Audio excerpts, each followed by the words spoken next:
was a kid, there was no professional women's cricket. I didn't even think that women could be professional sports people. Especially early on, it just didn't really seem like there was a career in it. To support myself around cricket, I had to work at the petrol garage. I was the only girl, so I stood out. I'd love for young girls to be able to dream about being an athlete and it to be achievable. Thanks to the Hilton funding my contract, it's allowed me to play the game that I love all day, every day. We're like an engine and we need to be fuelled with the right gas. Without funding, we can't be visible. You can't be what you can't see. As a team, it feels like we're breaking boundaries. Thunder and Lancashire always want to put women's cricket at the forefront, and now I think that's really shining through. It's mad to think that without the Hilton funding, like, we wouldn't be playing cricket every day, training. Well, we could be, but we wouldn't have any money. We wouldn't, yeah, true.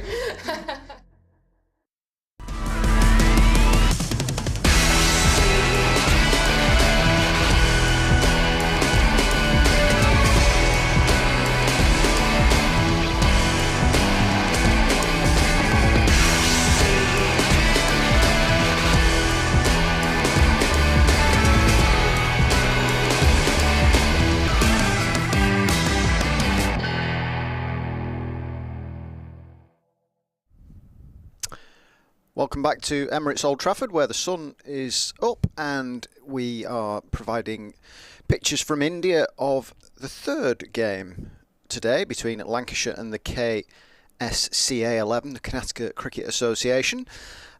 We were supposed to have two games. We've had three. Lancashire won the first T20 so convincingly that they decided to play a T10 game after that, which the home side won. That was it's a really competitive game. Lancashire in the first game, Lancashire bowled the host out for 45 and chased them for the loss of just 1 wicket. In the second game, Karnataka won off the last ball, chasing 89. It was a really good game, and now we've got the decider alongside me, Polly Starkey.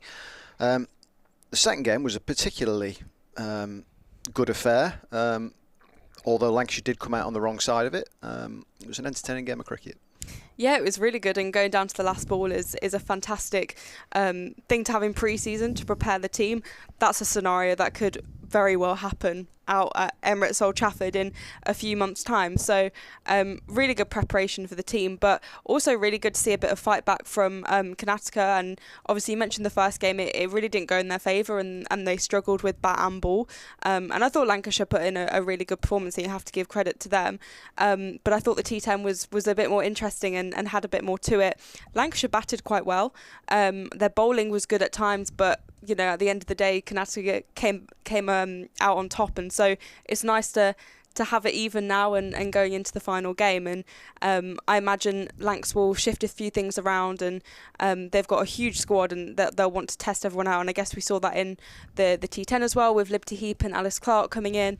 So it's good to have a variety across the few games, but a good bit of cricket for both teams, particularly Lancs in their preparation for the season ahead. Well, we haven't heard whether Lancs are batting or bowling first, but we have got a team. We did have this early on this morning, so things may well have changed. There's been a lot going on out in Bengaluru, but the Lancashire team named for game 2. Obviously it's game 3 now, is Alice Clark, Emma Lamb, Eve Jones, Fee Morris, Ellie Threlkeld, who will captain the side, Ailsa Lister, who will keep wicket, Danny Collins, Grace Johnson, Darcy Carter, Phoebe Graham and Hannah Jones. Now, as I say, that could well have changed. It wouldn't be a particular surprise to see that. But yeah, who's impressed you most over the first couple of games? Oh, that's a difficult one. I guess Sophie Morris has been fantastic. I watched her last season. I was impressed then, but I think actually this pre-season tour she's really proved herself and why she warrants a place in this side. Her bowling has been really, really good. I mean, that double wicket maiden to start the day was brilliant. But then also you've had contributions from, Hannah Jones came in and got a wicket with her first ball. Some of the fielding's been excellent. I think Darcy Carter's been really good in the field and is making a good early impression into this new side. And then Eve Jones and Emma Lamb batting, particularly in the T10. I thought they did a really good job. Alice Clark coming in, seizing that opportunity, I think was really important for her. And, if she's playing in this third game, I think, again, that's another chance to show what she can do. And, we mentioned before that she hasn't had many opportunities in the last couple of years, even though she's been around the squad. But actually, this is the time for her to up her game and try and push for a place in such a competitive side. We spoke earlier on about the confidence, about your confidence in Lancashire's ability to be able to compete this year in county cricket. There's 3 competitions that they could win. It's coming towards the end of March. We can all dream. Let's imagine that Lancashire have won all 3 competitions. But which of the counties are going to push them the hardest for that? That's a really good question. Who have you been most impressed with in terms of the business done? You look at there's been a lot of movement, likes of Durham have obviously come in and signed Lauren Filer, Holly Armitage from Yorkshire, Katie Levick, people like that. Heather Knight's gone to Somerset, for example. Yeah, I think for me, Essex, I've been really having a look at and thinking, okay, they've recruited well. They got Sophia Smale, who was at Western Storm, so she was kind of expected maybe to sign for Somerset, but she's joined Essex, and she's a really good left-arm off-spinner, and I would really back her to do well this season. She was part of England under-19, and I guess Essex recruitment has been really good. It's relatively similar to the Sunrisers side, which was based in that region before. And they, of course, won the Rachel Hare Flint Trophy at the end of the year. They've got Grace Scrivens there, who's an excellent leader, very young captain, but so suited to the role. So Essex are definitely one. And then Durham, as you say, they're obviously a completely new side. They've kind of got a lot of Northern Diamonds players from last season, but then they've recruited really well. They've got the likes of Lauren Filer, they've got Maddie Villiers, from down south, so they've got a real mix in their side, and I think it's a really good balance. But across the board, all the teams are looking pretty strong. You've got a lot of youth coming up. Of course, you look at Hampshire, you can never overlook them, the success that Southern Vipers had under Charlotte Edwards, and that's continuing with Edwards and Georgia Adams leading that team. So there'll be a lot of competition for Lancashire, but as we've seen, Lancashire have a really good side. They've got a lot of players, they've got a lot of depth, and the amount of England players and fringe players that are away at the moment who will come back into this Lancashire team, it's going to be stronger than ever. The Hampshire situation is quite an interesting one, isn't it? Particularly so, given the fact that there's been quite a lot of talk about Charlotte Edwards potentially elevating up to the England job. I mean, obviously John Lewis has got to be under pressure, just naturally on the back of a disappointing Ashes tour. But it didn't go particularly well for the Vipers last year, and that was the first time that Charlotte Edwards really kind of hit a stumbling block in her career. She's in her coaching career anyway. She's won trophy after trophy after trophy with the Southern Vipers. It didn't quite work for them last year. I do wonder how that will transfer into kind of county cricket in the next few months. What are your thoughts on that? Yeah, I mean, last year did really feel like an anomaly for the Vipers because they have been so dominant. At points, it's been a bit frustrating for other teams because, they have just gotten all the trophies, and Charlotte Edwards she's such a successful coach, and she's coached all over. I mean, she's just won the WPL. She might have not done that well with Vipers last year, but actually she's forever an amazing coach. I think the thing that I really admire about Charlotte Edwards is her vision to spot talent, and she spots talent really young. And what she'll do is she'll take those players under her wing, and she will develop them really, really well and give them everything they need to develop them and grow them into great professional cricketers.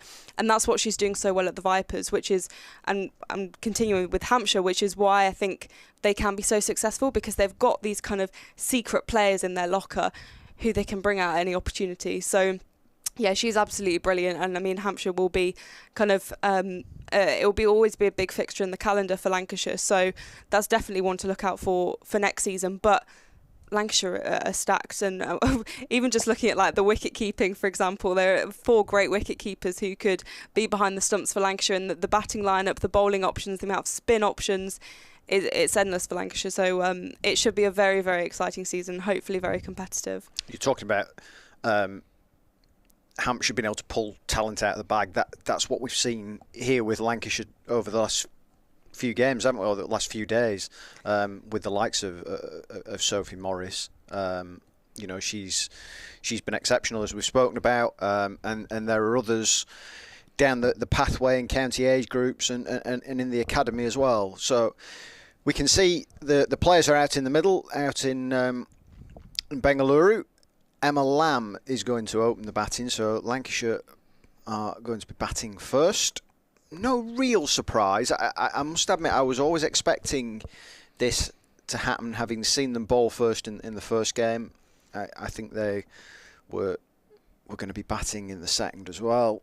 They batted first in that T10 game that we had as well. So is this going to be a snapshot of the opening partnership for the summer? Eve Jones and Emma Lamb, as Lamb plays out a single, first ball. Would you expect this to be Lancashire's opening partnership? I mean, I reckon so. I think it's a good option because you've got the left-hand, right-hand combo, and I think that works really, really well. 2 very experienced openers, and I think it's a partnership I can see thriving for Lancashire.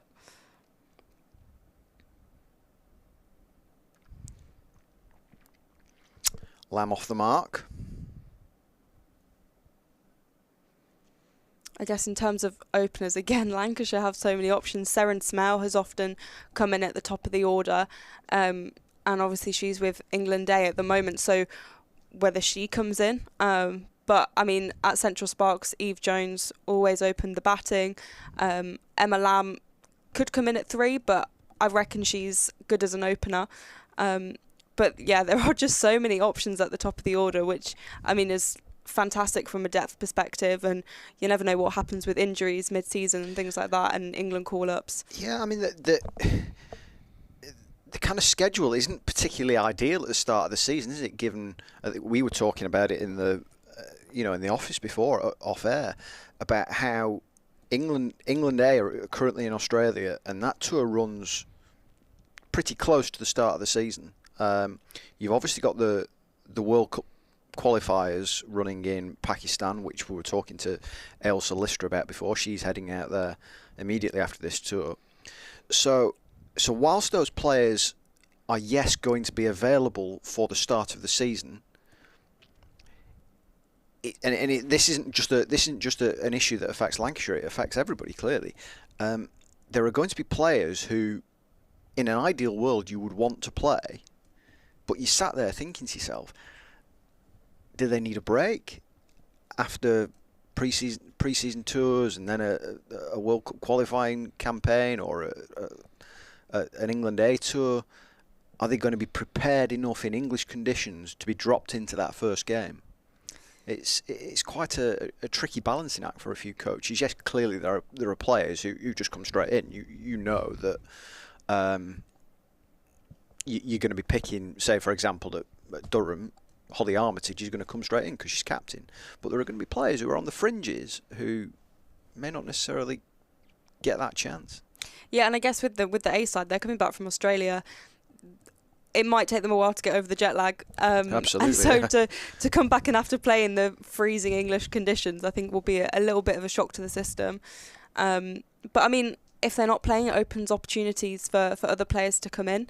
I do remember last season when there were World Cup qualifiers again, the Bryce sisters weren't available for the Blaze, the team based in the East Midlands, and the team really struggled without them. And as soon as they came back in, something just turned, and suddenly everything was kind of clicking again. So from a Lancashire perspective, maybe that's an opportunity to see, okay, if other teams are going to struggle with this, let's, when we're facing them, we know they're a bit weaker than usual. But I think Lancashire have the depth and crucially the strength and depth that actually without those players, they should still be able to get wins. And so then when those players come back in, they're just even stronger. Circumspect start for Lancashire in this second T20 of the day.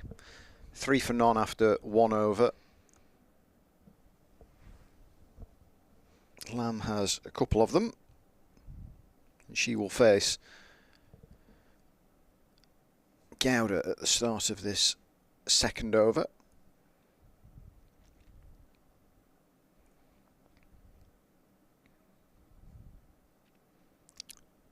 Just feeling aside ever so slightly. Hopefully that's not too much of an issue. Don't think it will be.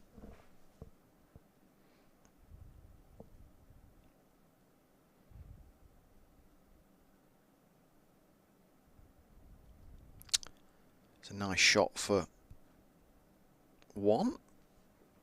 Good run.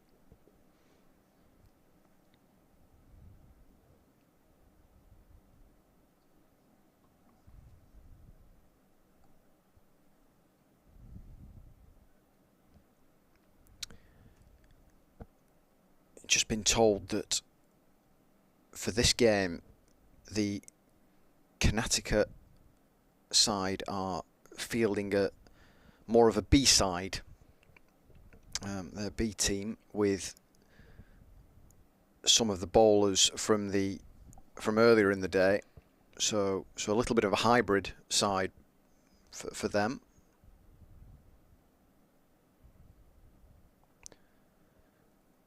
And Jones has run herself out. That was a little bit bizarre. I did feel like she could have ran back in time, but she kind of almost accepted her fate. It wasn't the greatest of throws, was it, actually? No. I wonder whether she's called the run, and she looked frustrated. She called the run, and Lamb just didn't think it was there. My initial impression was that it probably wasn't there because it just went straight to the fielder. She'd have struggled to get back, wouldn't she, really, even with the throw, but there was no attempt. That's not the first run out as well we've seen from Lancashire. So get them out of the way. Yeah. Get rid of them in pre-season, and then the communication's excellent during the season. Absolutely. But it does bring Elsa Lister to the crease.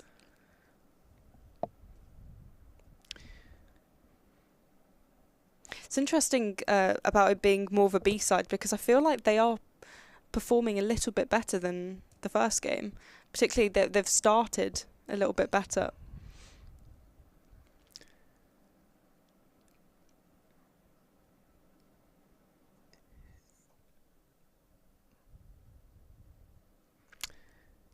Yeah, without meaning to sound kind of flippant,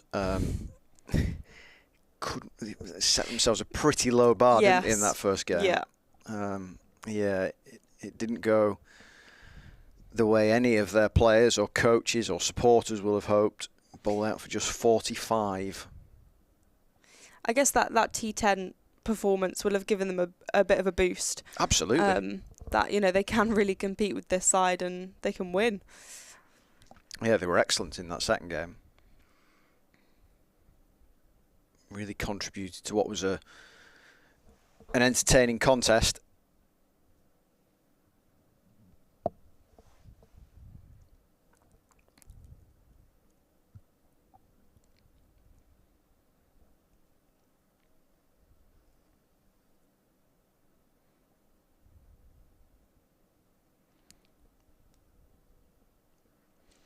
Lister yet to get off the mark, having faced 2 balls.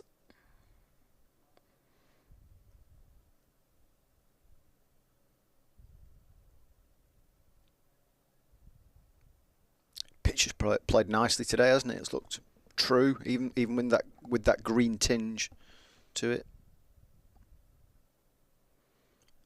That's a fine shot.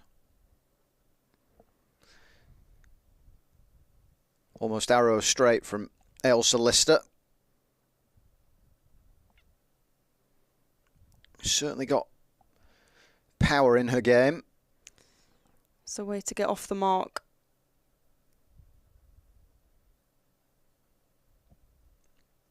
reminded me quite a lot, that stroke of. I mean, we haven't seen a great deal of Ailsa Lister in a Lancashire shirt. She had a brief exposure in last season's Charlotte Edwards Cup in the regional competitions, but had injuries and yeah, that impacted her. But that shot just reminded me of Seren Smale. Yeah. The one thing that Seren does so well is she hits down the ground strong shots, and that was very much in that manner.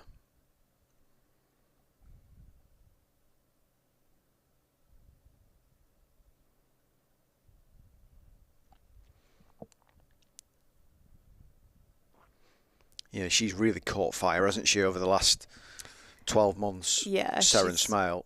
Yeah, I mean, she was part of the inaugural Under-19 World Cup, that England side, and was brilliant there, particularly behind the stumps. That's kind of what she was remembered for, especially being very chirpy to the Aussies, I remember, and really getting into their heads. But her batting is...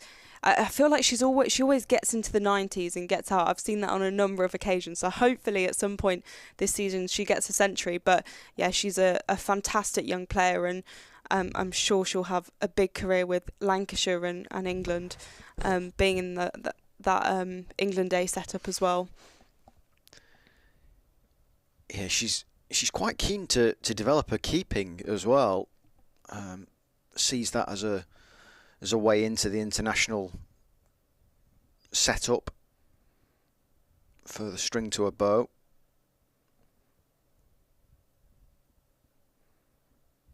It's going to be hard to break into the Lancashire side as a keeper with Ellie Threlkeld there, who's one of the best in the business in that regard.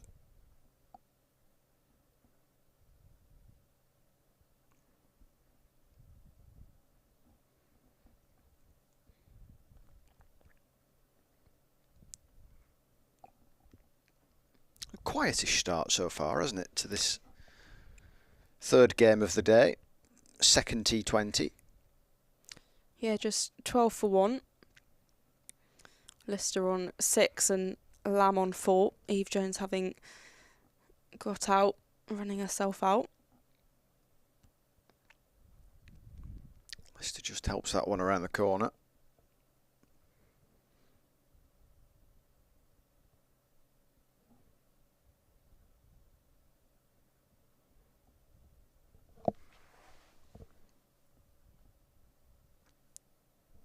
It's a great thing, isn't it, when you see the amount of kind of emerging nation players playing county cricket these days. That's a fine shot. I was talking about that. Emma Lamb's not from an emerging nation. She's a fully fledged England international.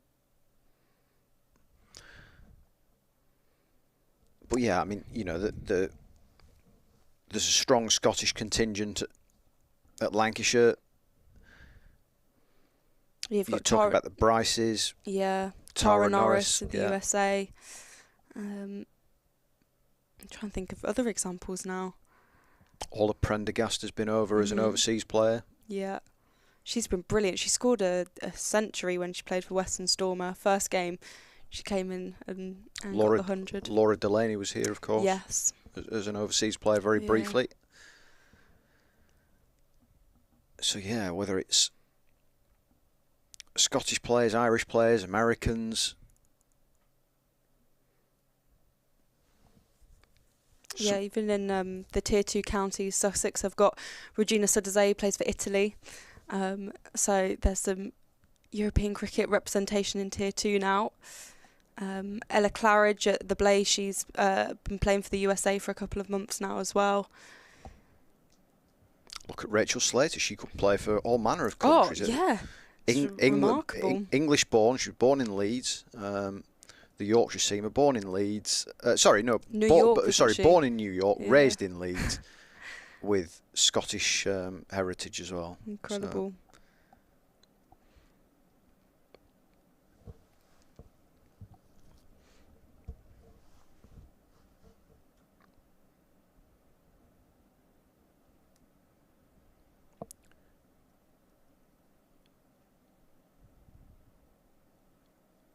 strong desire from Lancashire to grow the game.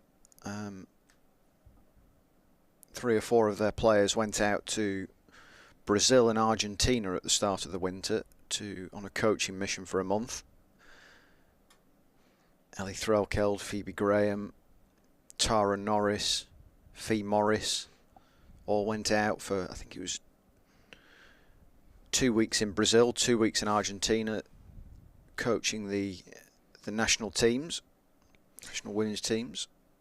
Cricket Brazil is one of the things I'm most excited about with cricket.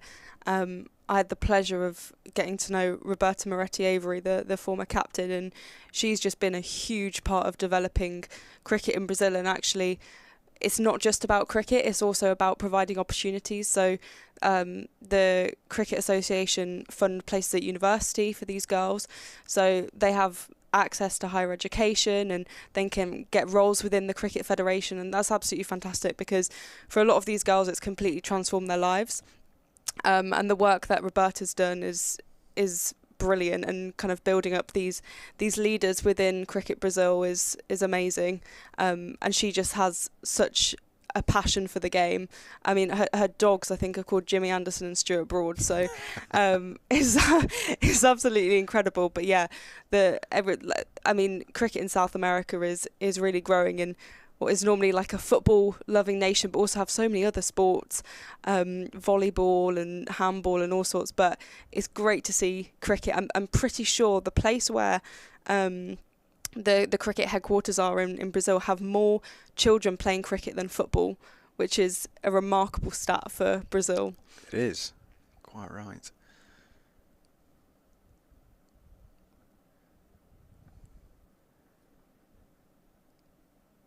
That's a nice shot from Emma Lamb.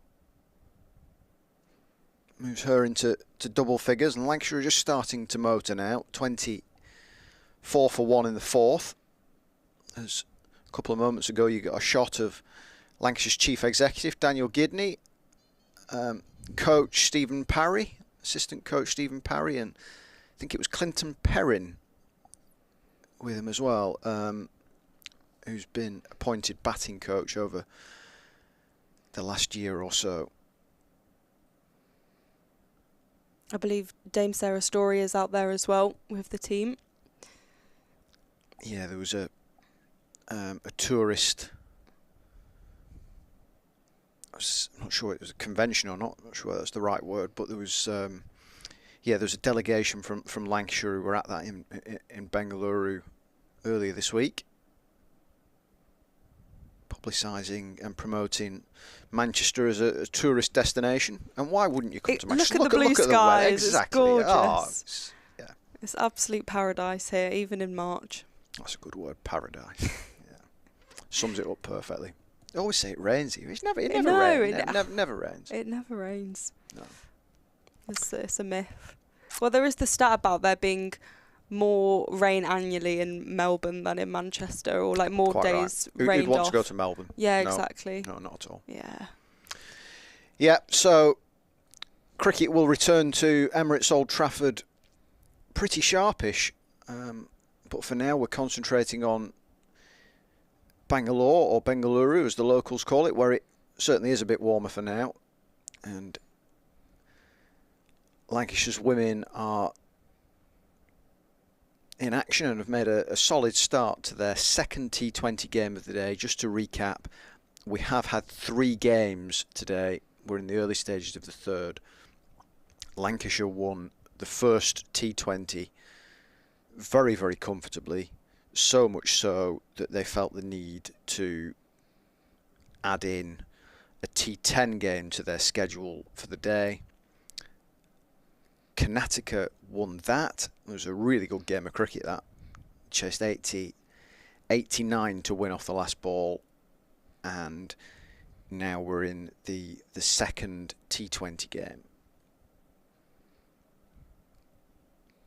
Cricket's the winner, I think you would say, by the end of the day. Definitely. We've had plenty of cricket on display. There's been good parts from both sides. Well, Lister's thumped that over the top, shimmied down the pitch, Caught it on the full and cleared mid-off quite comfortably. And she's hunting down Emma Lamb on the scoreboard.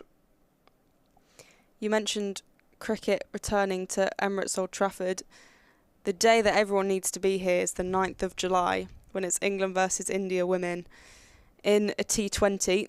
I think it's the first England game at Old Trafford in 13 years. And they're trying to break the record crowd for a women's game in the north. So taking the record from Headingley is the aim.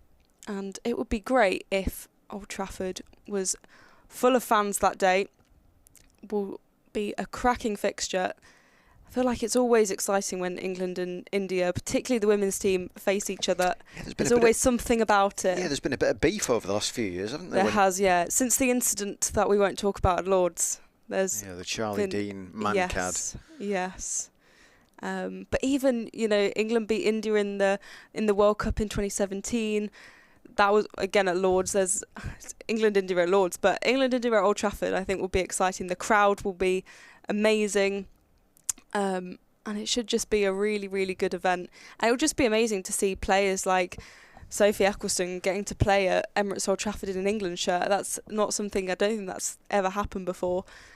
So that will be quite special. And it's not out of reach for Emma Lamb just as yet. If she has a really good start to the summer, she's fallen out of that kind of reckoning just for now, and not through a great deal of fault of her own. She had a really tough back injury to deal with, but she's fit again. She performed well last summer, and you feel like she's got a clear run at it now. I mean, yes, she played pretty much full season last year, but the winter before was a recovery winter. This one, she's been able to really concentrate on improving the game and get herself in the best place possible, rather than just concentrating purely on, I need to get myself fit. That's been taken out of her mind for now, which is great. She's made a decent start here.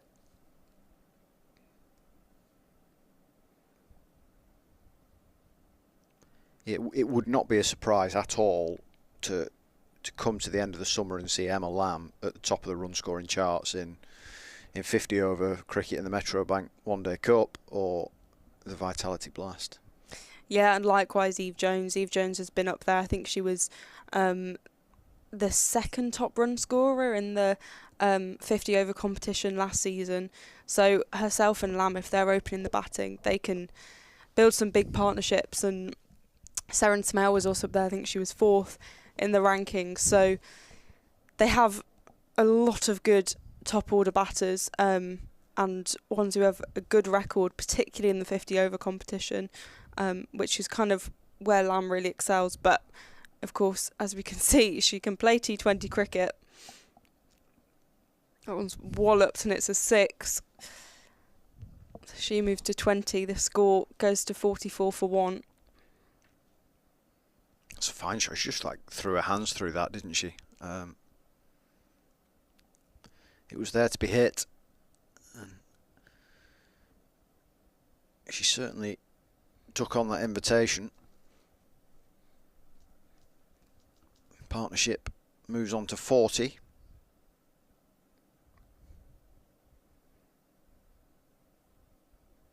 Like that 44. That was another big shot from Lamb. Gets another boundary.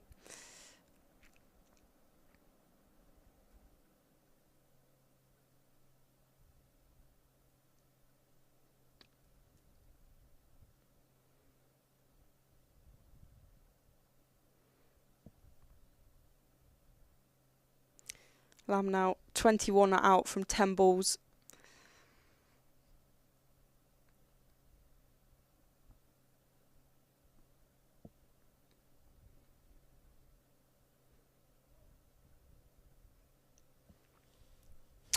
.12 off the over so far. Strong power play from the Red Rose County.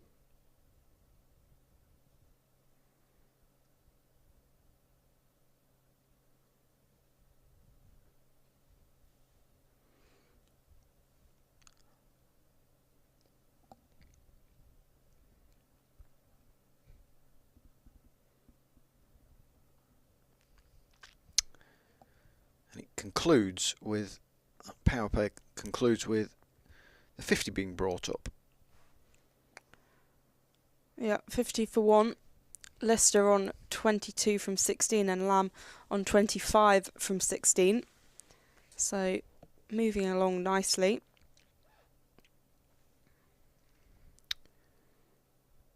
I would think Lancashire from this position will be wanting quite significantly more than that 1-4-3 prediction on Wasp. I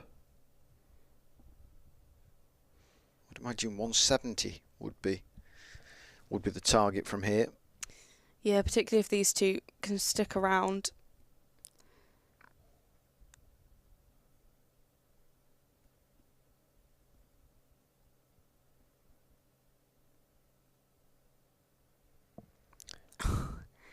That's a big shot, but that's a one-handed catch. And that is a really nice piece of fielding to take the first wicket. Lister goes for 22. I can't wait to see the replay of that because it was a really big shot, but there was not enough on it. And the fielder just managed to get a hand to it. You can see the replay here. Into the air. A fielder running forward. In fact, I think got two hands, but fell and it was in one hand. That's your fault, that. I'm blaming Yeah, you for that. Fair. Talking about if these two can go on and all that kind of... It always happens. Commentator's curse. I do remember the first time I commentated it when it was a Thunder game, and I was talking about how economical Hannah Jones's bowling is, and also how Deandra Dottin was such a good fielder and was a brick wall. She hadn't let anything past her. Then immediately Hannah Jones bowled. It went past Dottin and went for 4, and I just thought, right, this is going to be, it's going to continue forever. But that's the first wicket, and Lancashire, second wicket even.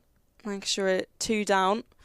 Fee Morris comes to the middle, and that was good from the home side. A good example of fielding. They've put down quite a few catches across the 3 games, so that was definitely an improvement from that perspective. Yeah, it hasn't been the easiest day for them in that regard. Mixed, I think, across all disciplines of the game for Karnataka so far.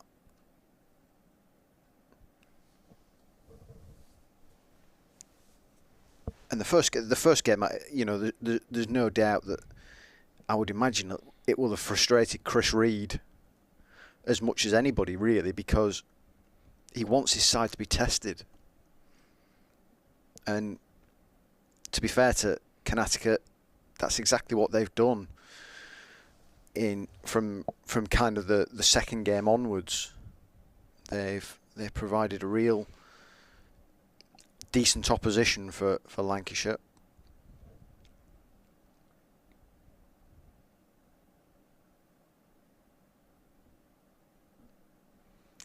So attempting the inside of the ring to stop the ball. 52 for 2.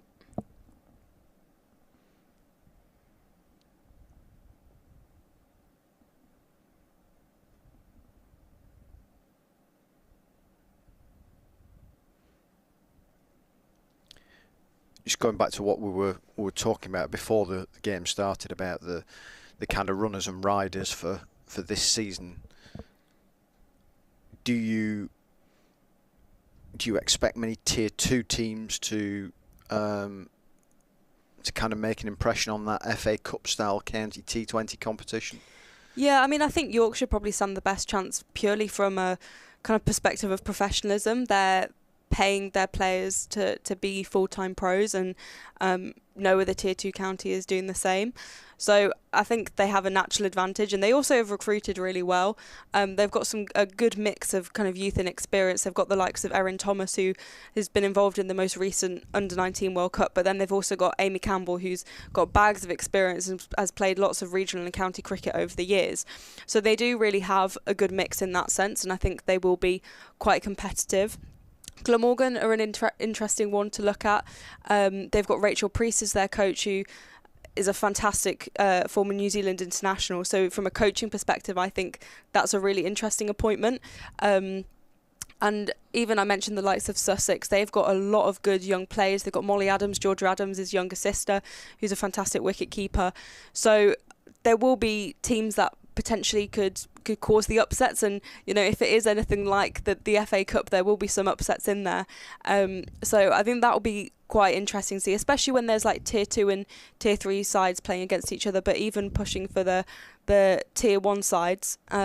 And it would be cool if a tier 2 team could pick up a trophy against a tier 1 side. I think that would be really interesting for the game. And they've got the finals day down at Taunton, I think it is, on around 26th of May potentially. So I'm really excited about that competition because it's just something a little bit different, and a little bit different to the traditional format that we've seen with the Charlotte Edwards Cup and the Rachel O'Flint Trophy becoming the T20 Blast and the Metro Bank One Day Cup. So it'll be a really good competition. I mean, it's been spoken about in the men's game quite a lot, hasn't it? About how the need to reduce the schedule, and I just wonder whether that is the way forward to do it. Clearly, there's not a great deal of appetite for 50 over cricket in the men's game. I think that's been proven over this last few weeks with England's performances in the Champions Trophy. But I just wonder whether the kind of county T20 Cup in this style for the women's side of things is almost a little bit of a forerunner to see how it works, as to whether it could be introduced into the men's game as well. Yeah, I mean, I'll be interested to see that. I think the thing that's so good about it is it's giving more cricket to tier 2 and tier 3, which is the really necessary thing. I think tier 1, they've got enough cricket. It's kind of the perfect amount. I think over the years they've increased the amount of games, so that workload suddenly isn't drastically boosted for the players, which I think is really important for player welfare and even from like an injury perspective. But for tier 2 and tier 3, if you're playing for Oxfordshire or Huntingdonshire, like, you're not getting that many games a season. So to have this extra cup and have some kind of big games in the calendar, potentially playing at bigger grounds, is really important, I think, for growing and developing those lower tiers, because the dream is that all of them would be professional, but you want those the players playing for them to come through the system and maybe then sign for a tier 1 team or sign for a tier 2 team. So it's really about not just focusing on the top tier of things, which I feel like it has been, particularly the last 5 years with the regions. That's where all the focus has been on, and what has been county cricket has been slightly ignored. So I think the competition is really important, and whether it is a bit of a trial for the men's game, I think that's an interesting thing to pose, and seeing it work in the men's game, I'm not quite sure how that would play out. But yeah, I mean, I was really excited when they announced the competition, because it is something just a little bit different, and I like the idea of teams causing an upset and there being a bit of drama with it. Well, Fee Morris has got herself into the boundary count in that last over, the 8th. Lovely cover drive, and she's helped Lancashire on to 63 for 2 from 8 overs.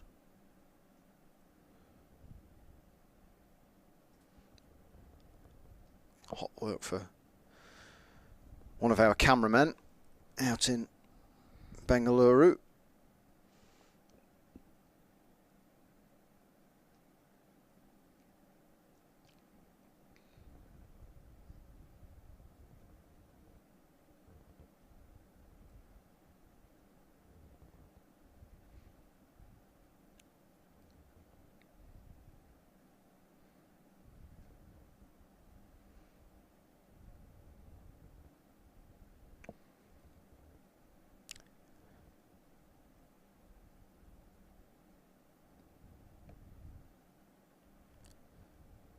Quite timed from Morris. Yeah, Pye, the bowler from KSCA, has been decent. She's had bowled some nice deliveries.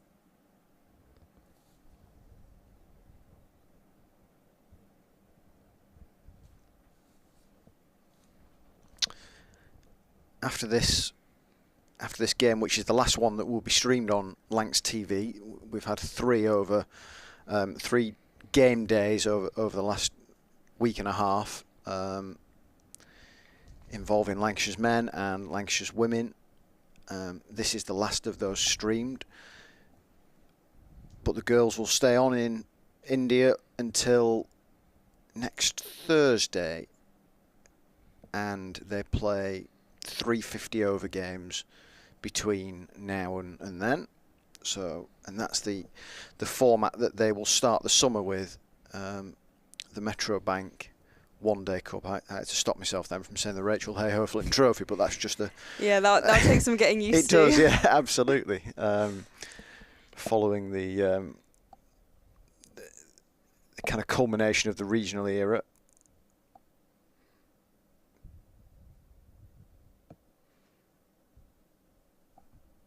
I think Charlotte Edwards is quite grateful that the Charlotte Edwards Cup is no longer the Charlotte Edwards Cup. I remember her almost being a bit embarrassed by it, because of course it's normally you give someone you name a trophy after someone after they've died or once they've retired or something, but of course she was still coaching, and she won her own trophy, which I think for her she found a little bit weird, and she's quite a modest person, so was a bit embarrassed. I think she's grateful that it's now the Vitality Blast and she doesn't have that name association with it.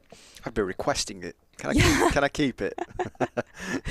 Yeah. Have it on the mantelpiece. Well, the Vipers did have the trophy for quite a while in their time as a region. A very successful time, even back in the KSL days. The Vipers' legacy is pretty strong. It was won by the Blaze last year, wasn't it? Was it the Blaze? Yes, they won it at Derby.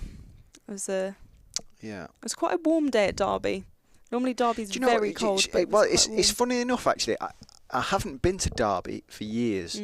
I mean, most of my work is actually, covering Yorkshire, and they always play at Chesterfield against Derby, which is the venue that Lancashire will play the championship game at this year, the men's game. But yeah, I haven't been to Derby for quite some time. One of those grounds that I just keep on missing. So I couldn't back you up on that theory at all.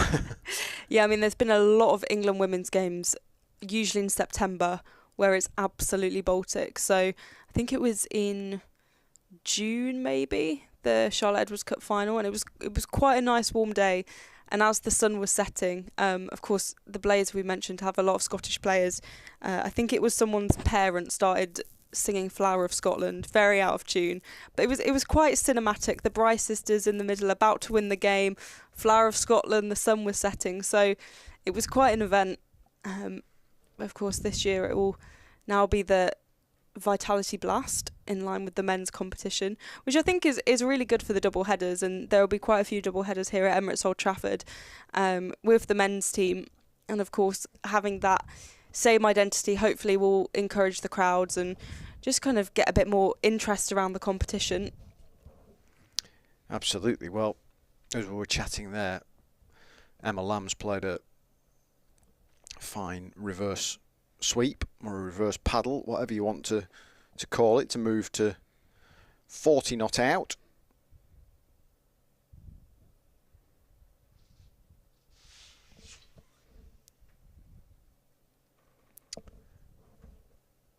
Ten overs through nearly.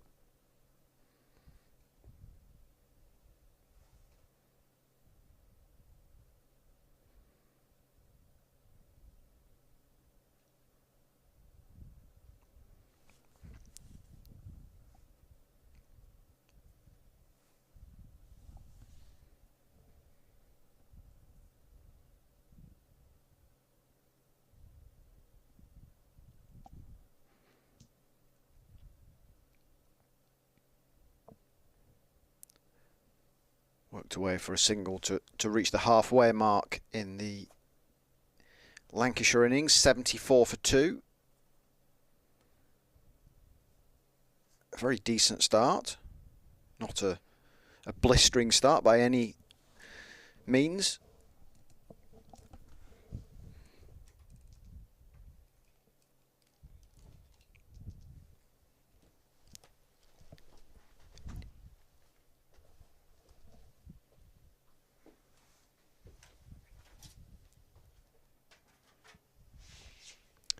Be joined by Alison in a moment or two, just as she sorts her headphones out.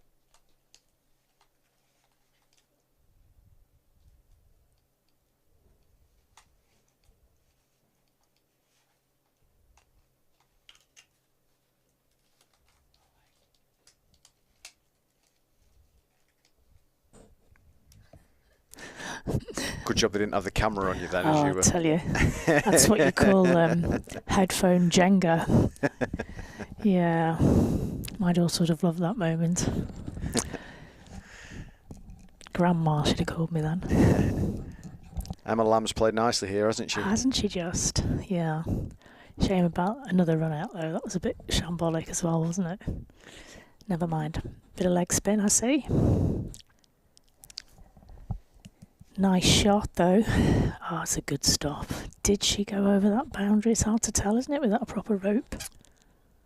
They haven't got the third umpire. Yeah, Morris is thinking that went, and I would probably agree with her, to be honest. Again, Fee Morris, being the sanguine type of person that she is, just smiles it and lets it run, lets it go. Deserved for, anyway. It was a lovely shot. Hedge is coming in again. Right arm leggy. Straight drive for Morris. Down the line.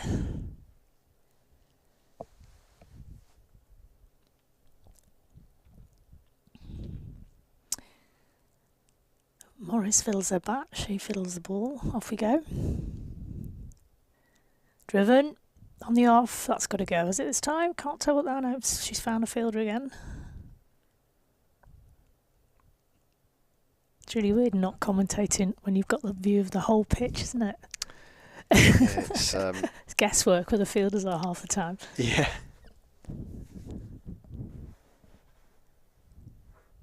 Fuller, swept on the full. That's got to have beaten the field this time. Great shot for 4. That'll feel a lot better. Yeah, the smile's back. But then again, it very rarely goes from Fee Morris's face, does it? She's such a happy, calming soul. And I think that's what the move to Lancashire has done for her. It's really kind of revitalised her as a player, as a person. She's loved her 2 or 3 years here at Emirates Old Trafford. Yeah, and she feasted on that full toss. Lamb's close to her. I'm not going to jinx it. She's close to playing another shot. There you go. I'm not going to jinx her. But she's played a nice innings, hasn't she? In comes the leggy again. Right arm, a bit wider. Lamb's cut that backward of point. I think it's going to roll away this time despite the efforts of 2 fielders. So she's moved on to 49. Yeah, the beneficiary of a fast outfield there. Yes. And a wider ball, of course, Lamb, you know, that's bread and butter for her. She tried a heart in her mouth for a second or so. It was just a little bit uppish. So it's the end of that over. The 11th over, 85 for 2. Lamb is not out on 49. It's Morris on strike, of course. He's moved on to 11. It's been a good little partnership. They've put on a 35 already. Run rate not too shabby, just below 8 and over. But they'll be looking to push on at this point, I feel. Yeah, do you think that 151 is over or under? Where would you be going? Where is 151 coming from? Is that Wasp at the bottom? Oh right, of course, here Wasp. You see, I am being grandma today, aren't I? 151. Yeah, I think that's doable. Very doable. I think they could possibly even overtake that. But we said that in the T20, didn't we, about the 121? So it's hard to tell. Yeah, it just needs these two to just extend that partnership for just a bit longer. Nice straight drive, fielded as well. Bit of off spin on this occasion from Pooja.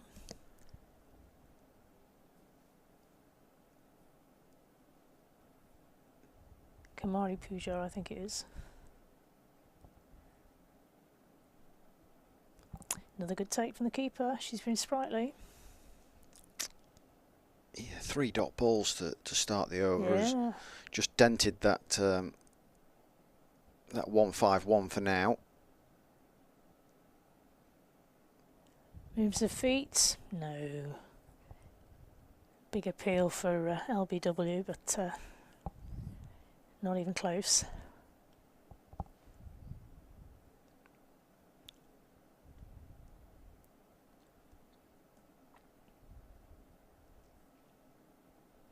It's been a great over, 5th ball of it. She's driven that.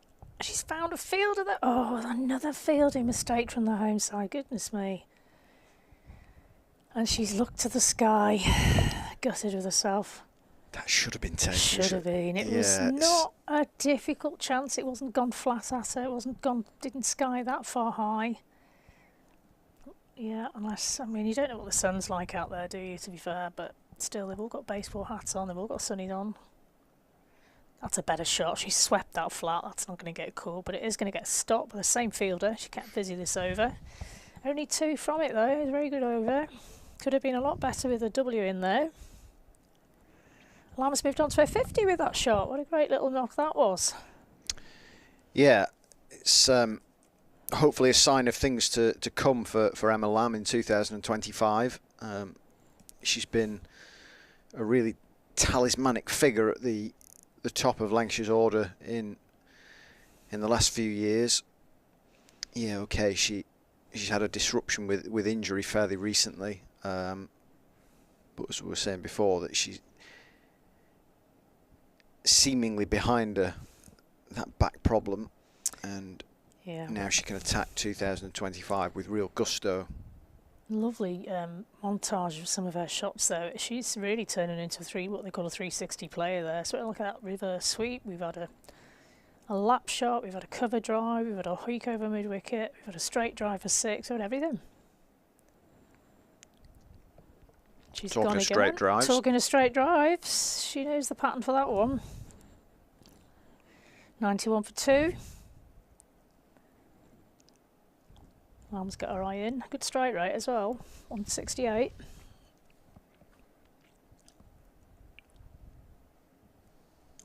Wind's getting up a little bit. Might be affecting the spinner's line a little bit. See the little flag there in the background? Looks like a Ukrainian flag, doesn't it? But I'm sure it's not. It's the colours of the home team. Bit laggy. Well backed up by the fielder. 1 run. Suspect it's a warm breeze out there. Don't think it'll be a chilly one by any stretch of the imagination.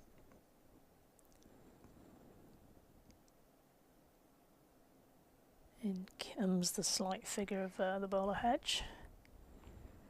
Oh, that kept a bit low. It's, we've had 1 or 2 keep low, not many.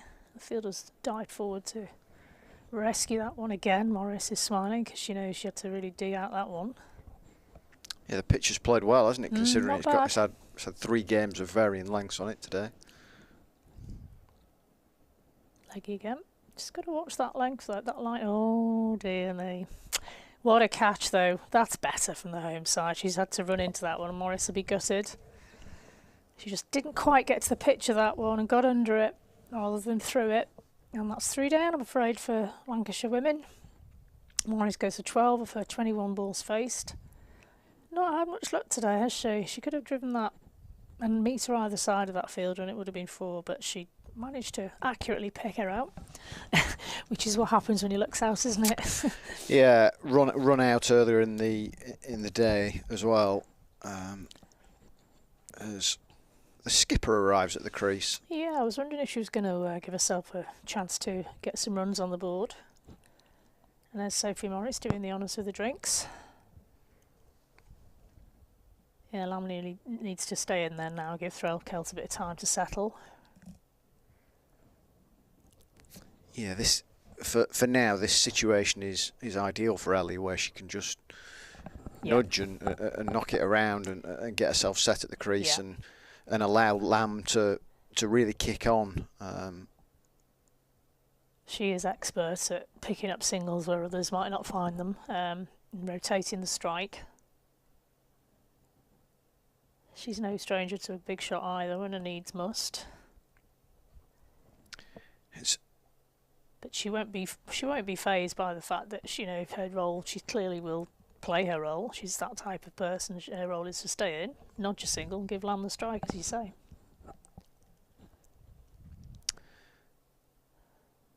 Her wicket keeping is amongst the kind of best in the country, as we've spoken about numerous times over the last few days.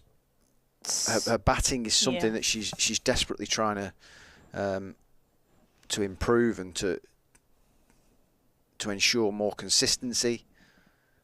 She's had flashes of brilliance with the bat for Lancashire, but I think she will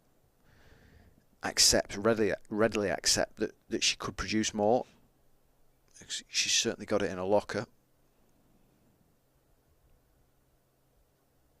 Well, she did her job first ball, single to Lamb. Lamb returned the favour, put the Threlkeld back on strike. Score moves on to 94 for 3 wickets down at the end of the 13th over. Run rate still up of 7, but I think Lancashire will be wanting to push that on a little bit more. The Wasp, as you pointed out, has gone down a little bit, 2146. So I think, the home team have applied the brakes yet again. Yeah, as they did I in the first game. still think that 150, even 160, is very much in Lancashire's wheelhouse from here. You can really catch up, can't you, at the end? 12 and over off the last 5 is by no means out of the question, and all of a sudden that is your 160 with either an over or 2 to spare. So yeah, it's going to need Emma Lamb to continue with her innings for some time yet.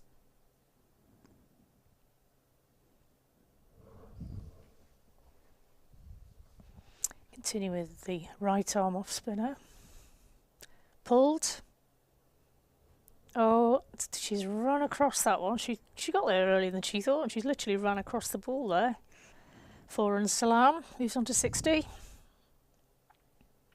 Well, there's one of the 2 more that you were suggesting for the per over.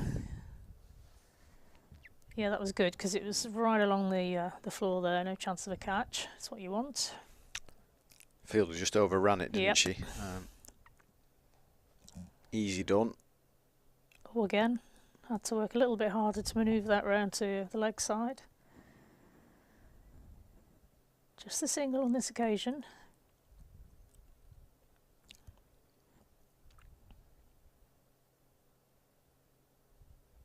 She very kindly fields it back to the fielder. You can tell it's a friendly. Yeah, if that was against Yorkshire, it would have been kicked to mid-off, wouldn't it? Studded into the turf.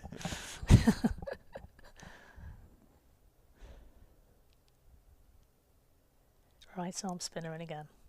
Again, Threlkeld has manoeuvred that single. She's just dabbed her back down, angled it down into that vacant space at mid-wicket there. Says, off you go, Lammy, go knit a few.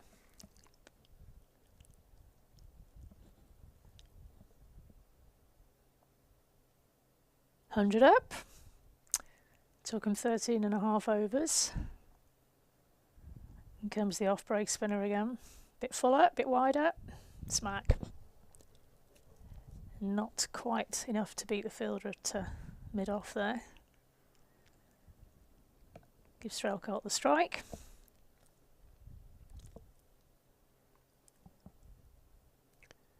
$100's not out of the question for Emma Lamb at the moment. No, it's not. Rocks back to Threlkeld, and there's a misfield there that might give Threlkeld her first boundary of her innings. Backward of square, nice shot. Takes her on to 6, off 3. She's doing all right. Yeah, a confident start from the Knowsley-born captain.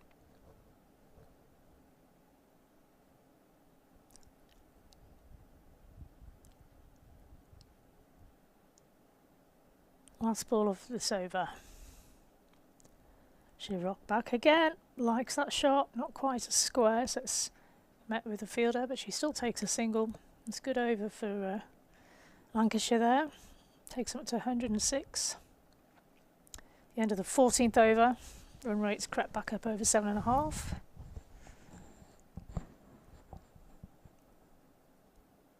.36 balls remaining. It's a good day out, isn't it? Knowsley Safari Park. Oh, yeah.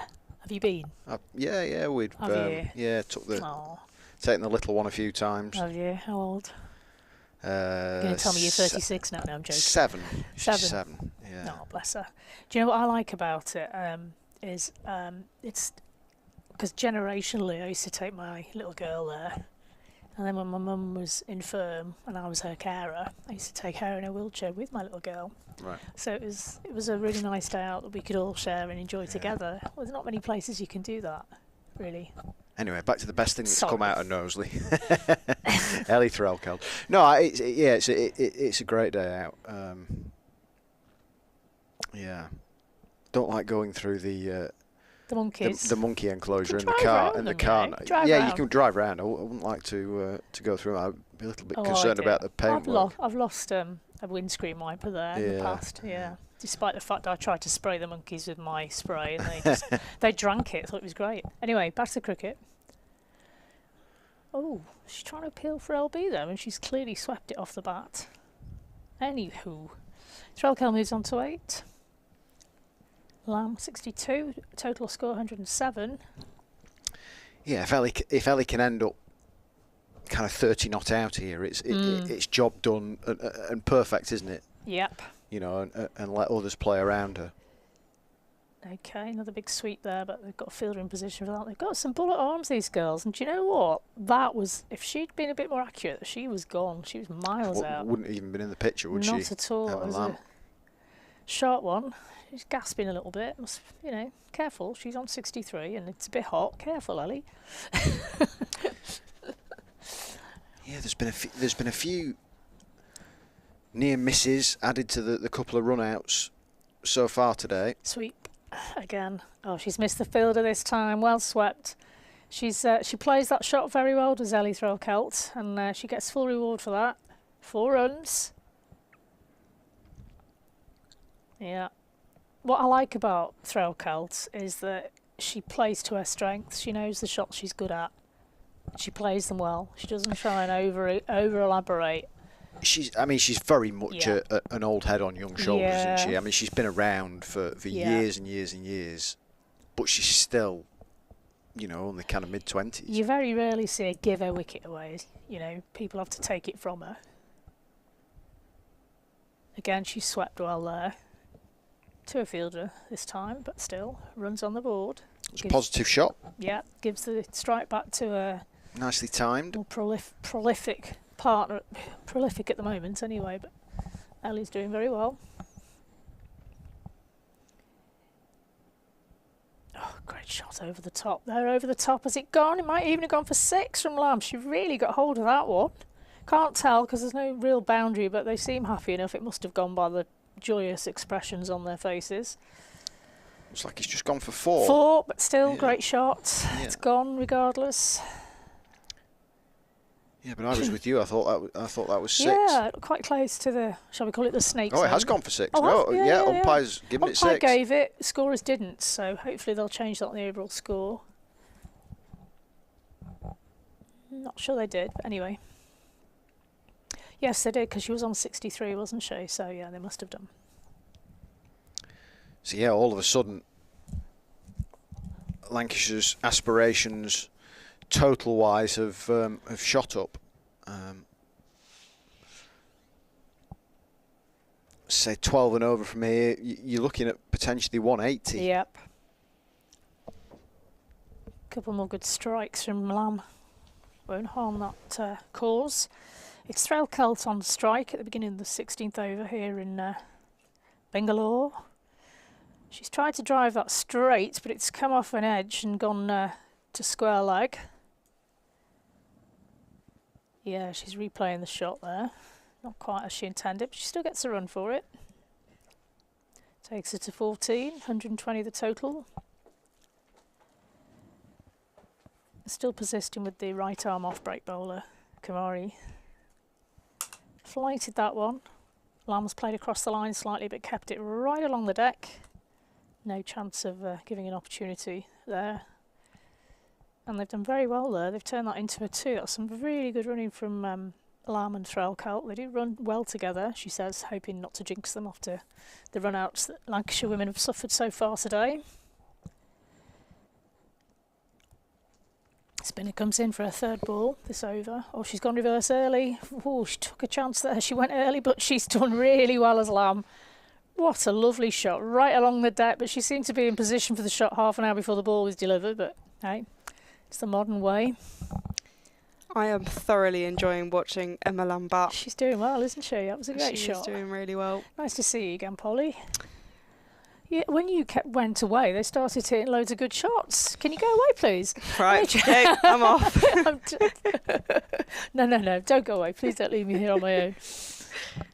It's quite funny just talking away to yourself and nobody else in the room. Yeah. Yeah, really weird. Anyhow, First sign of madness. Yeah, well, there's many in my case. Oh, now look what's happened. She's hit one miles in the sky. Oh, what a great effort from the fielder there. The way she looked, I thought she'd really picked out her fielder, and I thought maybe we'd both jinxed her there. But great effort from the home side. Watch this. This went a long way up. Ready, go.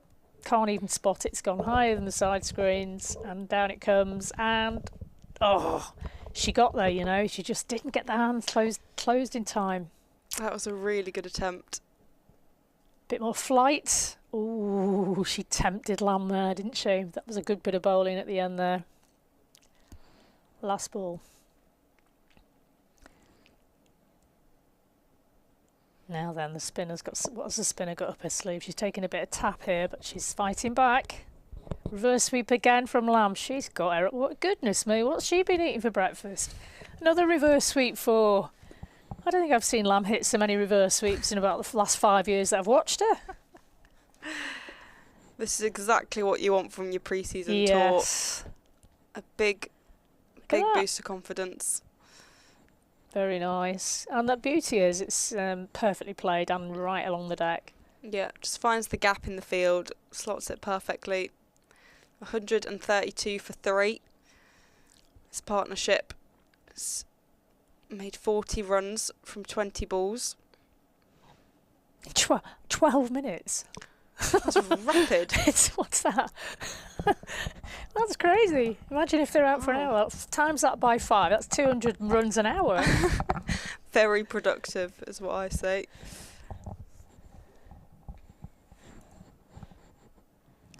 So if we just stay here another hour, we'll see these two put on 200 runs. That would be good, wouldn't it? That would be brilliant. Just four overs remaining in the first innings of this T20. It feels like there's been a lot of cricket today, but we've had a lot of good cricket as well. Some fight from the home side and some excellent displays of batting, bowling and fielding from Lancashire women, who will continue their tour. You can see Dame Sarah Story in the background there. That's who it is. Couldn't tell under the glasses. That's great that she's gone out there to support the Yeah, girls, it's fantastic. Isn't it? A Paralympic legend. Oh, absolutely. 2 sports as well. Yeah, it's very impressive. Some I mean, people can't are you just be good at one? I know, Yeah. isn't it annoying? Change of bowler. Oh, Threlkeld's gone on the attack now, and she might have just forced that through mid-wicket. Whoa, great stop. Yeah, you can see the commitment in the field from the home side, and you can see almost they're just like going for bust. They know they didn't particularly perform well in the first T20 fielding-wise, and they've really just gone, right, OK, let's go for it. Let's just throw ourselves at everything. And they're doing their absolute damnedest to keep this score down, aren't they? I was going to say, I love the diving from Karnataka. And no wonder they're wearing those arm guards. Indeed. Here we go. makes room for herself. Didn't quite connect there, did Ellie? If she'd stayed still, she might have had a better line, but bowler did well. I think she readjusted. I think she saw Ellie move just away from towards leg and plopped the ball a bit wider from her. 134 for 3.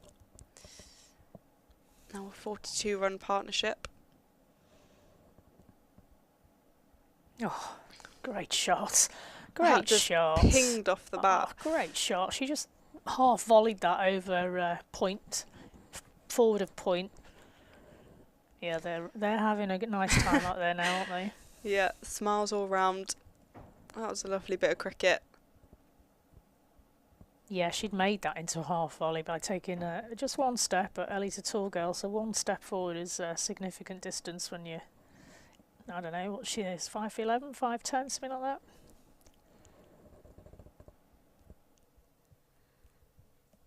Next ball coming in.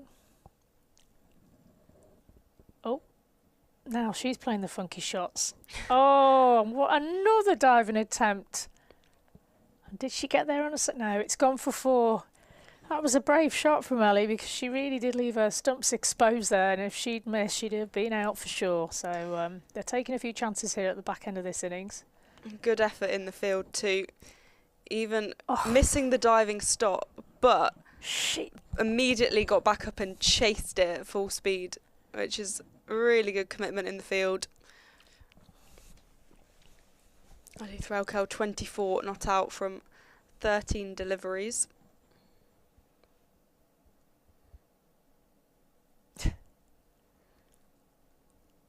Oh, big shot gone again. for 6 maybe. It's close. Yeah, I mean, she's got a grin on her face. See what the umpire does. You don't. It's not worth watching the score because they got the last one not quite right. That's a polite way of saying wrong. Not quite right. There's only 2 options. Let's see. Don't know. What was she on? No, it's given as a 4. I think it's so given as a 4, yeah. yeah, it They've just wasn't quite bounced as the clear 4. cut as the last one anyway, was it? Last ball of the over. 14 off it so far. She's taken a big stride forward there as Ellie. Stolen the strike by the looks of it. 15 off the over though, they'll take that. Yeah, very good over. 147 for 3 after 17. 3 overs remaining. And they'll want to just get that total up a little bit more. 55 runs from the partnership. Emma Lamb on 26 from 11 and Ellie Threlkeld 29 from 15. Yeah, well, we were talking earlier about Ellie perhaps not having the striking power as Lamb in terms of shot selection, etc. But she's really proved us wrong here because she's keeping tabs with Lamb ball for ball. Yeah, Great. she's doing really well. I mean, over the past few seasons, I mean, her wicket keeping has always been exceptional, but I think her batting's been a little bit more modest. But this has proven that she has that firepower, and if she can bring that during the season, it would be fantastic. Emma Lamb, of course, just excelling here. So I don't think we've seen this bowler as yet this morning, Pie. Looks like she could be a spinner, right-hand spinner. Off breaks by the looks of it. We'll soon see.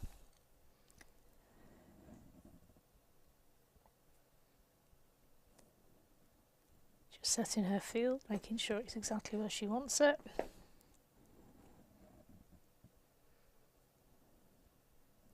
Always makes me laugh when spinners spin the ball in the other hand. Why do they do that?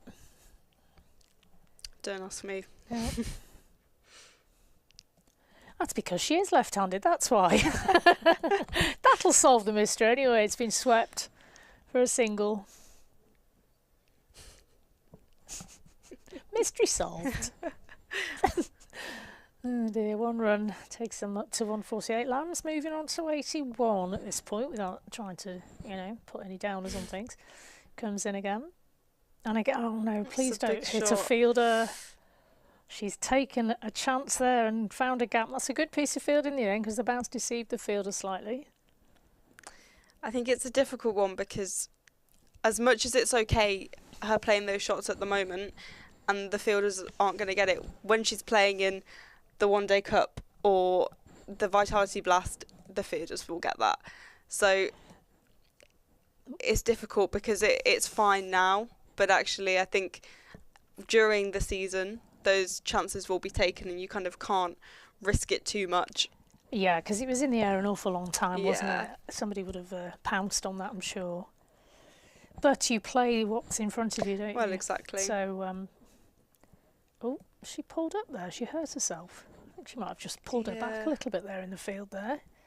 That's unfortunate because she's one of their bowlers, isn't she? Yeah. Right arm seamer. So 1-5-1 for 3. Pie continues. In the context of the game, this has been fairly economical, this over. Oh, how did she not whack her own stumps? She got a better look there, didn't she? Yeah. It looked pretty close. She got a bye. She missed it completely.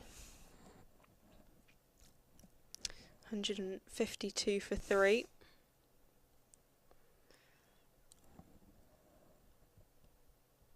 Gone for that reverse sweep again, not quite as efficient, but I think it's going to get the same result. Yeah, another 4 runs. That one not quite where she'd planned to play it, but doesn't matter. She moves to 88, 156 the score.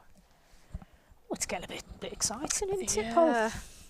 I don't want to say too much, but... don't say it. No. I know what you're thinking. You don't have to say it. We're all thinking it. But it would be good. I'll be silent. Well, it would be good if it happened, wouldn't it? Yes. 156 for 3, 2 overs remaining. Ellie Threlkeld on 30 from 17 and Emma Lamb 88 from 48. So ploughing along very nicely. So, is Threlkeld's job just to try and hit boundaries at this point, or is it to get Lamb on strike? In context of the season, get Lamb on strike, methinks. Yes. Yeah. Context of this match, whack everything. I think she can do a little bit of both.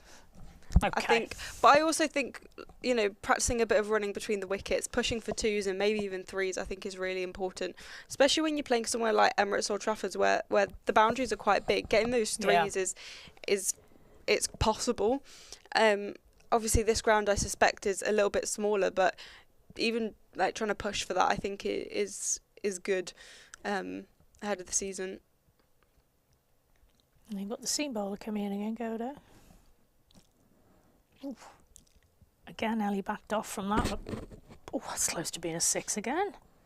It's not. I think it's a 4, but it was close. She's played a couple over into that area. She's clearly opted for the boundary option rather than putting Lamb on strike. Bad ball, hit it.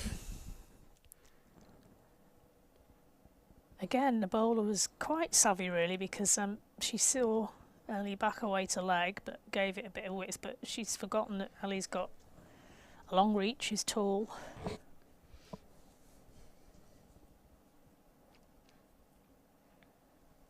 This time she's... Oh, that's close to being LB. Yes, she's just gone the wrong way there, Ellie. She tried to manoeuvre herself to the offside and left her pads right in front of the stumps, and I don't think it gave the umpire any option whatsoever. Ellie Threlkeld knew straight away when hit the pads, I think, that she was on her way, but she's done her job. As you can see on the replay, oh yeah, plum as plum. And she's gone. It's a shame for Ellie. She was batting really well, but it gives the opportunity to Danny Collins, who makes her way to the middle. Now here's a young lady who can push for singles and twos. She's really, I would say she's the best at that in this squad. She is rapid between the wickets. She's rapid. She looks for every her and Threlkeld, when they bat together, they are something to behold, because with all respect to Danny Collins, she isn't the big hitter that perhaps one or two of the others in the team are, but she can get the run rate moving by pushing her partner on to move, and every ball is a ball where you should be scoring from.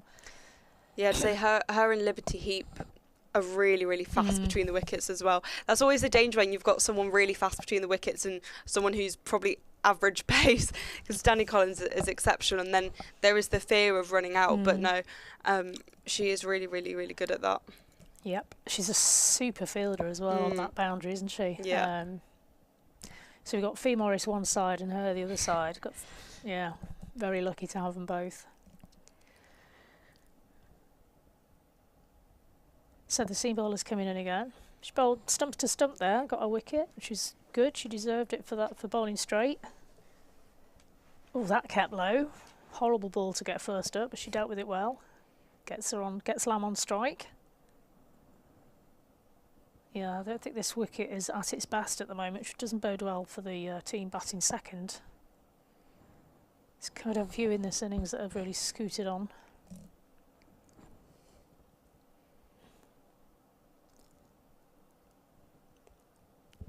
Fourth ball of the over. Bit of flight on that one. She's edged it.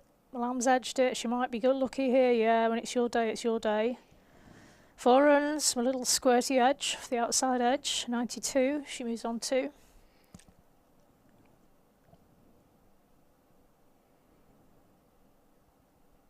Yeah, keeper couldn't do anything about that. It just came on her too rapidly. Bowler's been unlucky there. Gowda, she's got 2 more chances to get her revenge.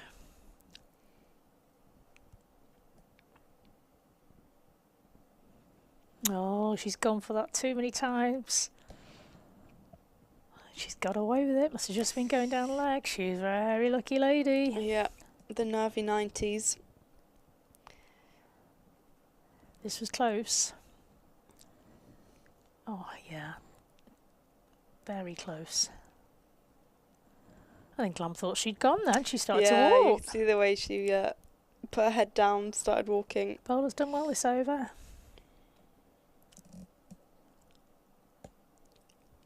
More traditional hoik to cowshed corner. That's more of a my day shot. You're right, Polly, having a little yawn there. It's a miracle I've made it to 9:15. These youngsters, they've got no stamina. No. I don't know. Anyway, we're going to have a little break in a moment. It's the end of the innings shortly. 6 more balls to go. That's the end of the 19th. It's the final over of the Lancashire innings, and we're already on 166, which is a fairly decent total at this stage. But yeah, I still think they'll be looking to push it 180 potentially. If you can get a couple of 3 boundaries in this over. Yeah, Lam on 93. Oh, Lam will be desperate for this Yeah. total. I won't even say it. 6 balls to do it. Well, not even that, because Collins is going to have at least one of them. Is she on? Oh no, Lam is on strike. Yeah. Beg your pardon. It's the other one who's yawning. I'm the one who's asleep. The cricket's certainly keeping me awake, really. So I do believe this is the leg spinner coming on. Hedge, 1 for 31. A little bit expensive, but she did pick up 1 wicket. So they'd fancy their chances at having a go at the leggy. Oh, that's gone aerial. Oh, what a catch. Lam's gone 93 and out. We tried our best not to jinx it, didn't we, as well? You can't blame us for we that. avoided everything, but that was a stellar catch. Really good work. And a lovely bit of bowling from Hedge, just to tease Lam into playing that shot. Oh, Hegday, sorry, not Hedge. I've misread the G in the D. Hegday. Sorry, excuse us. Yeah. Gutting. Very gutting. Well bowled. Another straight ball, though. Yeah, she ran forward and dived. That was a lovely bit of fielding. She's been watching Fee Morris. Yeah. Oh, gutted. I mean, she'll be pleased and gutted at the same time, Yeah. I'm sure. I mean, her strike rate is fantastic. Isn't and it? it was a really, really good inning. So many shots on display. Didn't quite get... Yeah, that span. That really did spin to come off the bat at that angle. Good bit of bowling, that. Handshakes all around. Alice Clark padded up. Could be next in. if needed. Oh, there you go. I've done it, haven't I? Alice Clark might be in now. Well bowled. What a great last over. It was So Collins strong. goes for 1.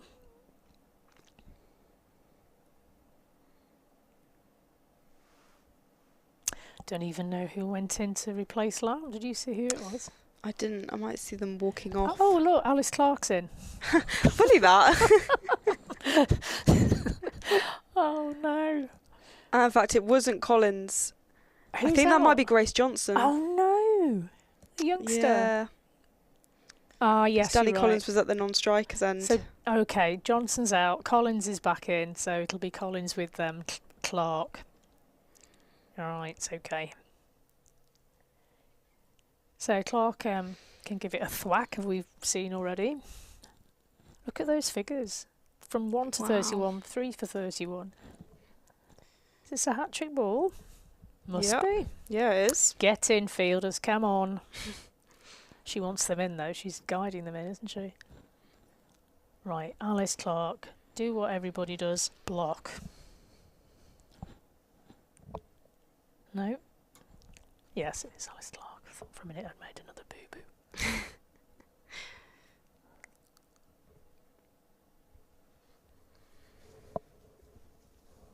Here we go. Hat-trick ball. Well, she wasn't blocking anything, was she? Good shot, though. Pushing for 2. There you go, Danny Collins. Good running again. It's what you were talking about, isn't it? Made that one Yeah. into a 2. Taking those opportunities. Even if it's in the final over. Just trying to get those extra runs. That could be the difference between a win and a loss. Hegday, 3 for 33 or 3.3. Couldn't write that. Good shot, right along the ground.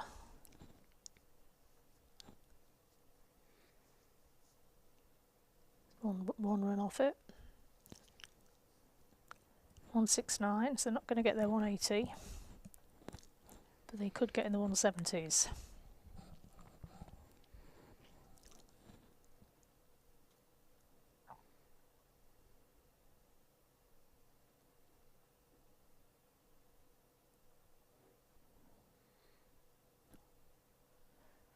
Gone after the wide one there.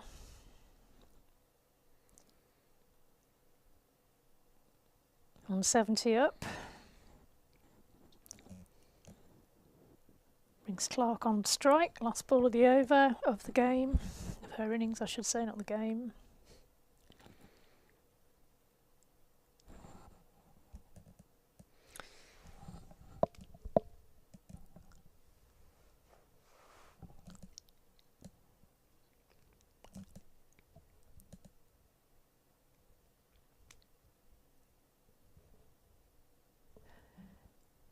And that's the end of the Lancashire innings, and I think there's a little run out at the end there, trying to take the extra single, so it's 176, which means that home side are chasing 171 off their allotted 20 overs. Great innings from Emma Lamb, who holed out at 93 runs, and good contributions from Ellie Threlkeld.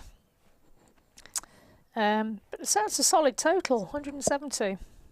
Yeah, it's a competitive total, and Yeah. I think Lancashire batted really well, but there were some good displays of bowling and, of course, fielding from the home side. Hegday at the end there with the wickets in the final over.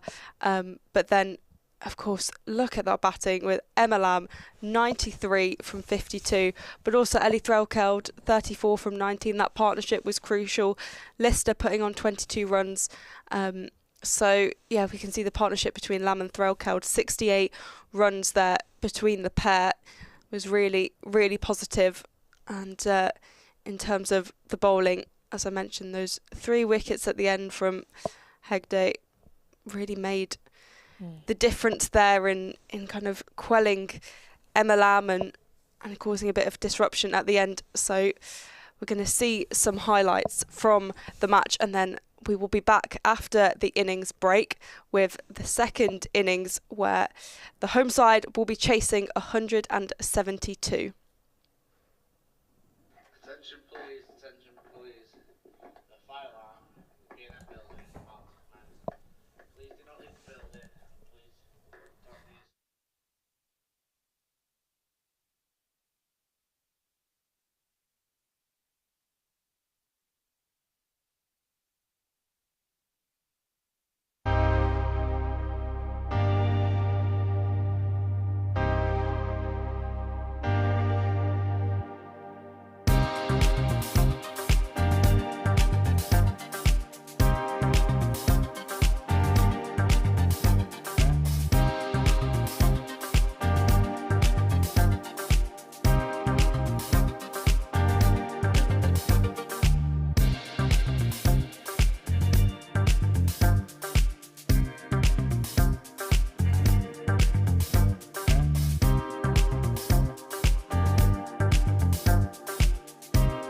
I was a kid, there was no professional women's cricket.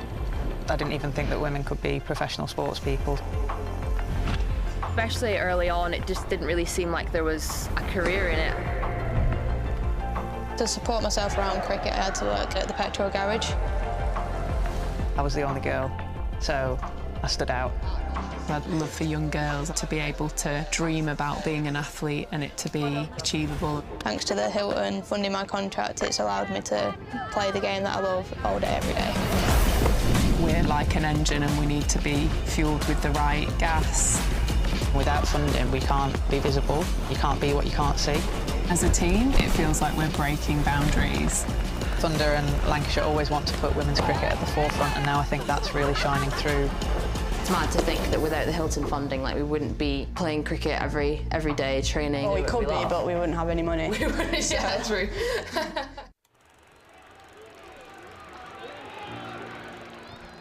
1864. We were first class then, and we're first class now. With a dream to spread cricket through Lancashire's towns, where girls and boys, with willow and leather, become more than a badge, but the red rose together. A club where more than legends are made, but friendships, obsessions, moments replayed on our screens, in our minds, in our hearts forever. 'Cause it's who we are, our DNA, the red rose together. Statham, Briggs, Jimmy, Freddie and Joss, Chappie, Sir Clive Lloyd, Carol Hodges, Kate Cross. What a roll call. It's a hard one to measure, with future names still to be written on the red rose together. We're all about people. It's what the red rose really means. Yeah, the ones signing autographs, but the ones behind the scenes. Our community, grassroots, the ones that feel tethered. Whether you're from here or belong here, we're the red rose together. And what about this place? Talk about world-class venues. Internationals, gigs, events. You can choose from a menu of triumph, of disaster, of pain, or pleasure. We've seen it all at Emirates Old Trafford, with the red rose together. Red ball, white ball, lightning and thunder. Have you ever sat back? Have you ever just wondered how far we've come? The storms we've weathered, or how far we'll go as the red rose together.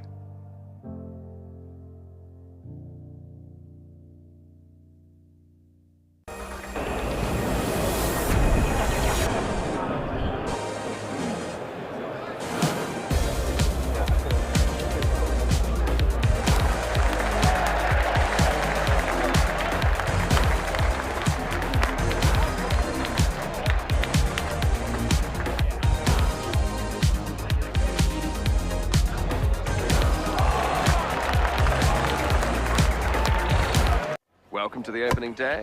Oh, that is a wonderful shot.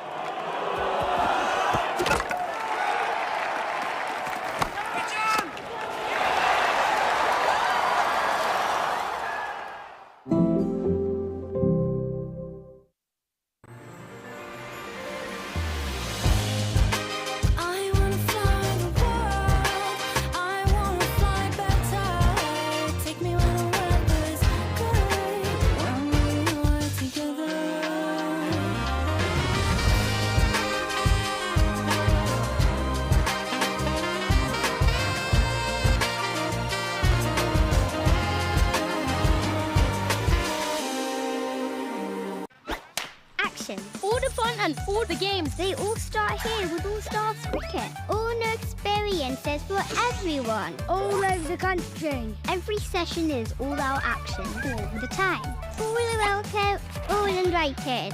Even mums and dads. skills, friendships, smiles, dreams. It all happens here. All you need is delivered right to your door. Best of all, it even has your name on it.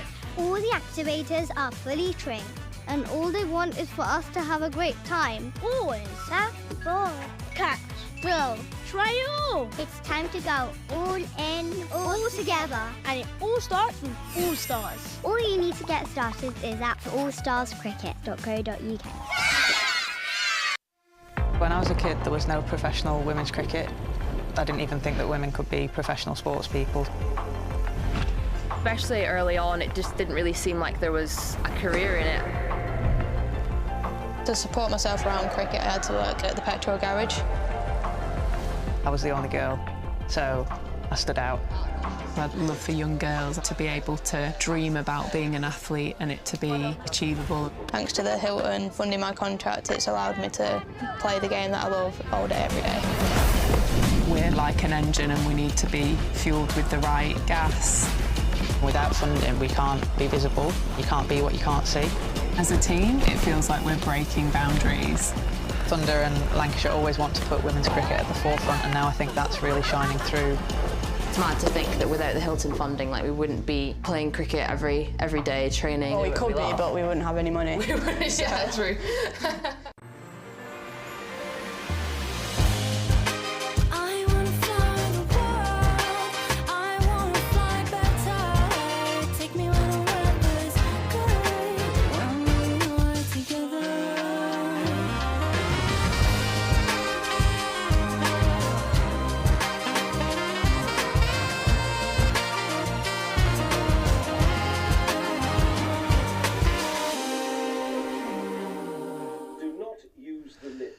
Well, welcome back to Emirates Old Trafford.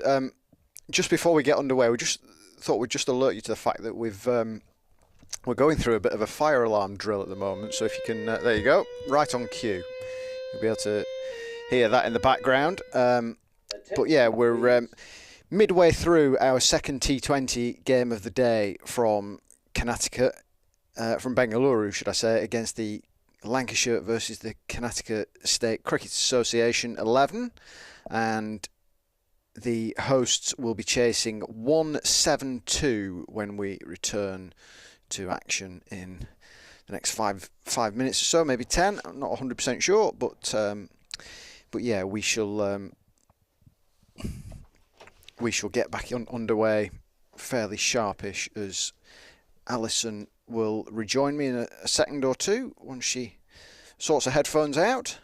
But Emma Lamb was the star of the show, just falling short of a century in the first innings, and what a great start for her to her pre-season campaign. 93 off 52 balls, 13 fours and 2 sixes, as you can see down at the bottom of the screen there on the strap line, and she had decent support from Ellie Threlkeld towards the latter stages of that innings. 34 from the skipper, just managed to kind of knock the singles around and play the perfect supporting role, really, and it's put Lancashire in a strong position to claim the honours in what has turned out to be basically a mini 3-game series in the day in Bengaluru. There was a T20 game first up that Lancashire won very, very comfortably.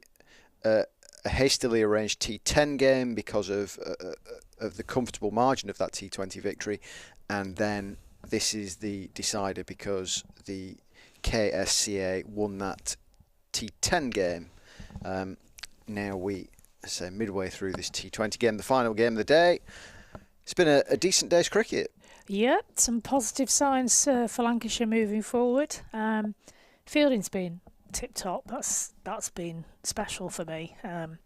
Lamb's form, Lamb bowling, Sophie Morris coming through with some fantastic bowling, Phoebe Graham with their tight, accurate bowling. Yeah, it's been a good day, good pre-season. I think Threlkeld will be pleased. I mean, there would have been a concern at the start of the day that the KSCA 11 wouldn't put up much opposition to Lancashire, but I think that was just a little bit of maybe early nerves. I'm not 100% sure, but they've come through and they've really improved throughout the day, which is what everybody's wanted to see, really.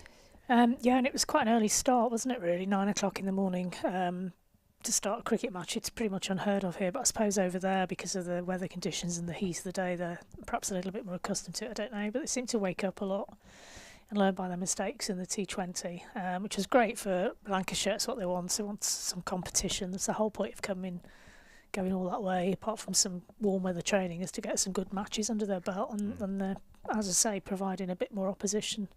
Bowling some good balls and amongst 1 or 2 loose balls, but yeah, it's been good. Enjoyed it.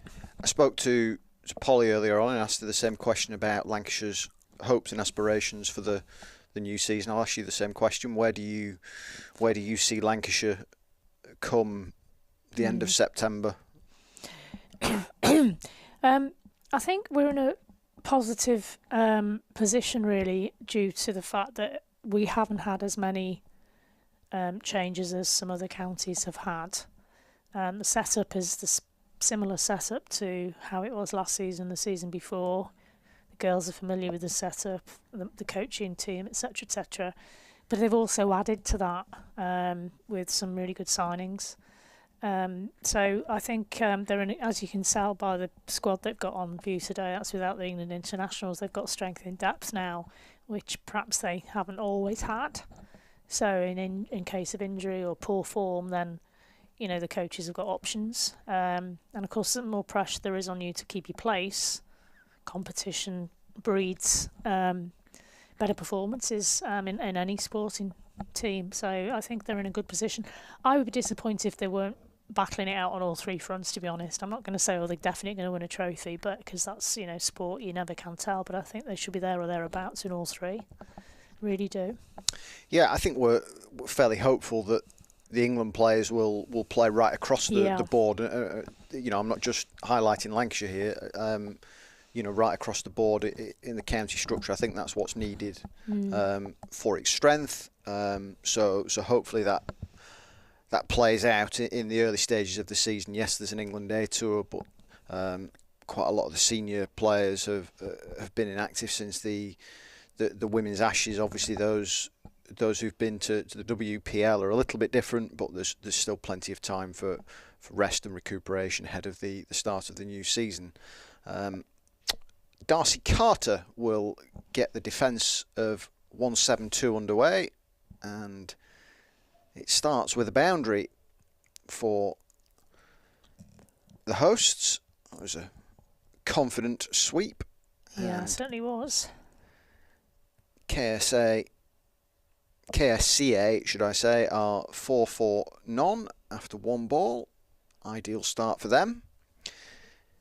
Chasing down 80, 89 is a different proposition to chasing down 170 odd in a T20. If in a T10 game you can get off to a decent start and keep wickets in hand, and you're right there in that game. It's a completely different kettle of fish in a T20 game to chase a much bigger target. So it'll be interesting to see whether they can maintain that encouragement from the T10 game. Darcy Carter seems to have found a line a bit now after a weak ball, shall we say. First delivery, much better line. Again, another dot ball in from Hannah Jones Fields there, silent assassin. Yeah, I think Darcy Carter could be a real asset to Lancashire with a height, coming at a completely different angle. I mean, you see a couple of tall spinners in the women's game. Somebody like a Tilly Courtine-Coleman stands out. She's done so well in the last couple of seasons. Played for South East Stars, didn't she, in the regional cricket? I think she's gone to Surrey for the county stuff. Yep, of course we've got our very own Sophie Eccleston, who's another statuesque player. Seems to be the thing, doesn't it? Tall spinners.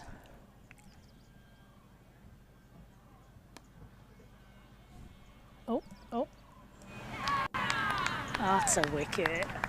You just never know because you can't see the outfield, but you could tell. But it was very uppish and it gave the fielder time to get underneath it, and that's disappointment for the home side. Yeah, Alice Clark with the catch, made to look fairly straightforward. And great for Darcy Carter. Was that her first wicket for the team? Yeah, I'm not sure. Did she strike the other day? I can't remember. I'm not sure either. But definitely a first wicket of the day anyway, so well done her. Yeah, ideal start for the Red Rose. 5 for 1 in the opening over. It's a big task for Connecticut. And of course, gone baseball style there, makes it look easy. But you know, it's not getting any cooler out there by the looks of it. They're absolutely dousing themselves in water, so you know, they chose to battle first, but they're going to pay for it slightly in terms of getting used to the heat in the second innings. Yeah, I don't think it's a bad thing in the sense that you know, this is what they've gone out there for, to kind of really build that resilience physically ahead of the start of the season. And it's no surprise to see them kind of switch round you know, they batted second in the first game, so I think they were always going to bat first in the second game. Phoebe Graham, back in. She's from your neck of the woods, isn't she, Graham? A Yorkshire girl. Yeah, I mean, don't label me as a Yorkshireman, I tell you. Oh no, I haven't mislabelled you, have I? Yeah, you have. Oh, yeah. I'm so sorry. Yeah. I do a bit of work over there. But my mistake. Yeah. Wrong side That's of the awful. pen. So sorry. Anyway, she's definitely from Yorkshire, so I've got that bit right. Oh, that's gone outside the off stump and the off side of the bat there, but I think again that bounce is deceiving her slightly. Yeah, she's gone to tap the ground there. I wonder if it's because it's hot and it's starting to dry out in patches. It's starting to create a little bit of invariable bounce out there, because there didn't seem to be much in the pitch has held up pretty well, hasn't it, really? Yeah. You know, I guess it's understandable that it's just starting to maybe misbehave slightly because of the longevity of the time it's been in use today. It's not, when you think, you add it all up, it seems like a long day because the breaks in between it, but it's still less than 50 overs per team, but yeah. Yeah, she's batted a little rush of blood to the head there and tried to run down the track to Phoebe Graham. She's a little bit too quick for that, I think. It's better. She's dabbed it down to third. Yeah, used the pace on that occasion.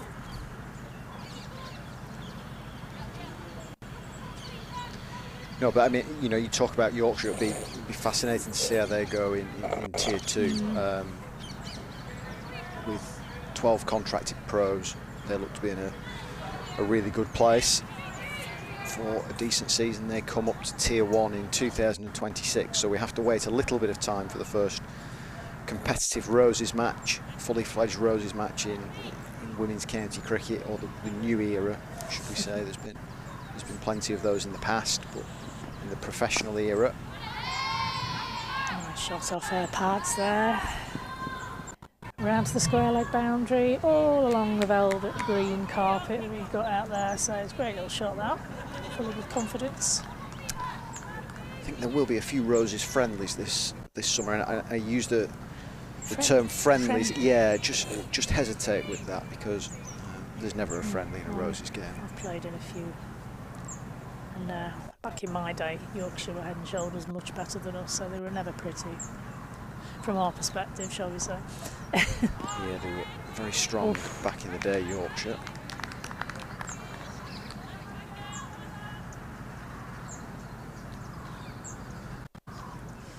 Ten for 1. The second over. So even I can work out the run rate is 5 there.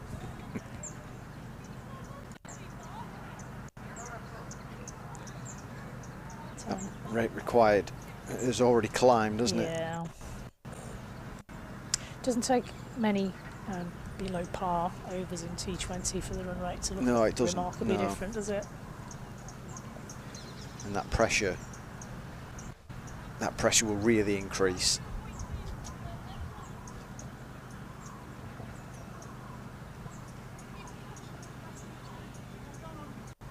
Here we go. Looking forward to seeing this, a little bit more of this young lady bowling. Another left arm spinner.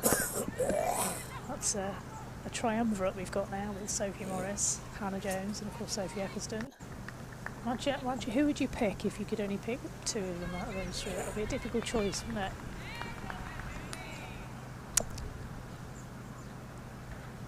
Well, Eccleston would be one. That's for sure.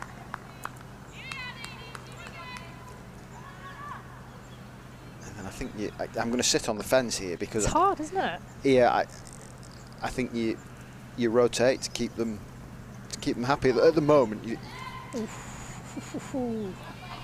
that's gone right over Eccleston's. Threlkeld's head there.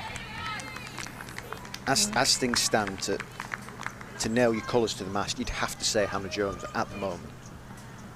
But experience.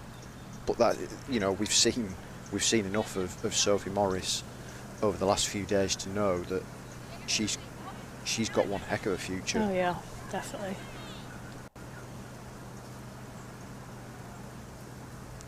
But it's one of those kind of barroom discussions, isn't it? At the end of the day,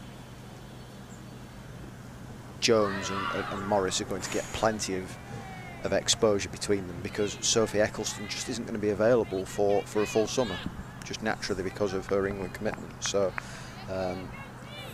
yeah, Eccleston plays when she's available, and then the decision is made from there.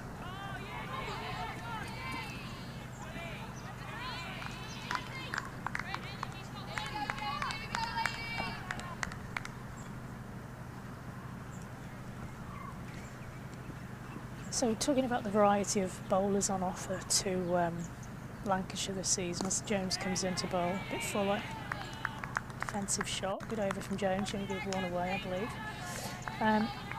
What are your thoughts about us not having a leg spinner? Because you've seen the women's game how successful a lot of the overseas leg spinners have been in the WPPL, for example. I wonder if that's something that perhaps might come to bite us as we progress. It's a good shot from there. Oh, what a diving stop there.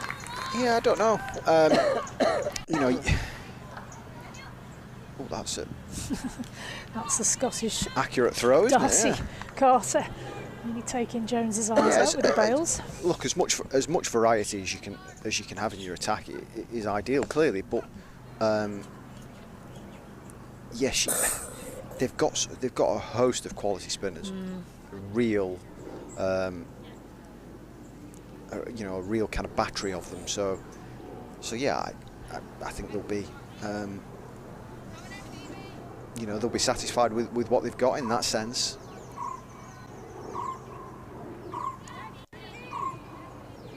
Oh, I can hear some of Indian wildlife there. Can you hear it? Oh, I love it. Coming to life. Here's Graham coming to life herself around the wicket, and that's gone very high. And what a catch! Good Lord. What a catch. Eve Jones. Is it Eve Jones? It well, is, yeah. There you go. Amazing catch, because that was incredibly high. Looked to all the world that was going to go over her shoulder, and she was the one mic'd up at the moment, so the mic's gone everywhere, but hope she didn't get a bruise on her back as a result of landing on that piece of kit. Yeah, we had a word in our ear a couple of moments ago that Eve's mic'd up and we might be speaking to her in the next 4 or 5 overs. That plan might have changed now because that battery pack has gone flailing everywhere. I think courtesy of a superb catch. The Gail Solicitor came to the rescue there. I think she knew how to put it back together. Well, she was mic'd up, of course, exactly. earlier on in the day. So, but yeah. We've seen some brilliant fielding from Lancashire so far today, and that's up there with probably the best of them, actually.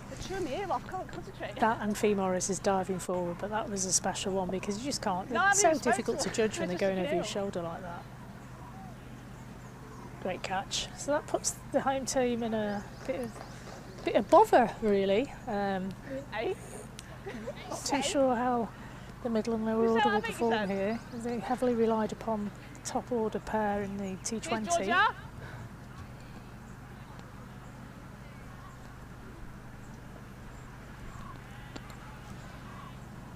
And Graham still got 5 balls of her over.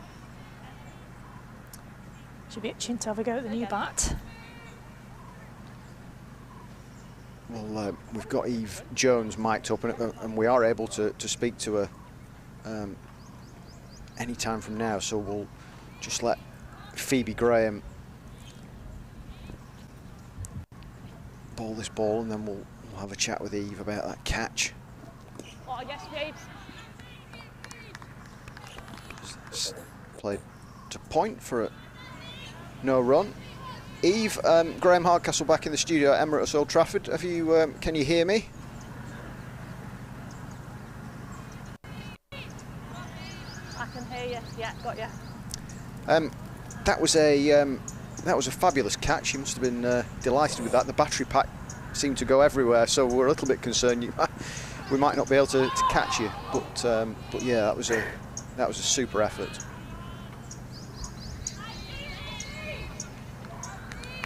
Thanks, yeah. Fielding Queen to Chris Chambers would probably be happy with that one. Sat back at home watching. I thought I broke the pack, to be honest, so I'm quite happy that I didn't snap that, because that could have been an expensive one. How have you viewed the day? It's gone a little bit differently to what was planned, but it's been a decent workout nonetheless. Yes! Oh. Phoebe Graham strikes again. Sorry, I missed that in the wicket. We heard you cheering. You saw it. Yes, you saw it slightly earlier than we did. It's so high, Eve. It's Alison Byrne here, co-commentator with Graham. Nice celebration. Are you online? Yeah. Go again.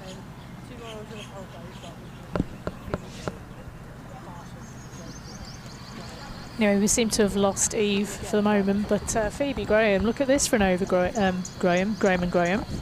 Wicket, ... wicket. Very nice. Yeah, it's Lancashire really stamping their authority on this contest at the moment. No wonder Eve gave a little cheer. She was halfway through conversation with yourself. We have Vinod joining us at the crease. 13 for 3. And we're still only in the 4th over of the second innings. It's deciding T20 in our little best of 3 type situation that we've got going on here this morning, sorry. See what we can do with Vinod.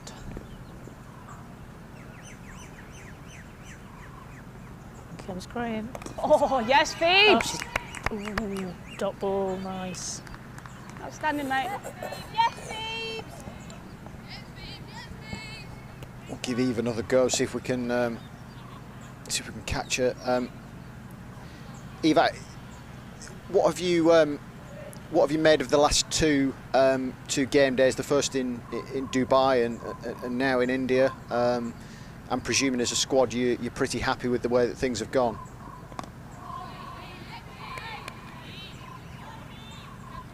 Yeah, absolutely. I think getting out on tour, getting out on grass is massive before the season. I think a lot of girls get opportunities, which is what it's all about, and we've been tested at different times in all departments, so that's really good. Hang on. I'm going to go Jonesy, and then I've got the option to go Phoebes again because she's bowling really well. Yeah, I agree. So yeah, like we just played a T10 and came down to the last ball. So games like that, we find a lot out about ourselves as players, find out what works and who's best suited to different stages of the game and stuff. So just seeing you talking to Ellie there as skipper. You two go way back, don't you? So that kind of relationship. You've obviously captained plenty of sides before, won titles as a Red Rose skipper in the past. I'm presuming you'll be able to really help Ellie in that regard come come April time.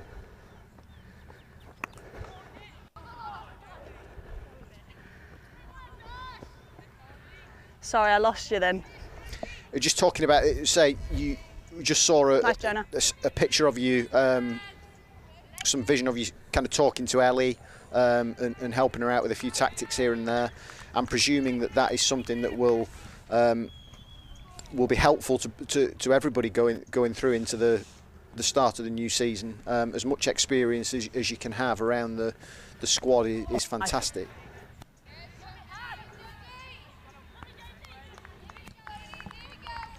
I got the first bit and the last bit about helping Ellie out. So I'm not sure what the middle bit was, but yeah, I'm obviously happy to help out where I can.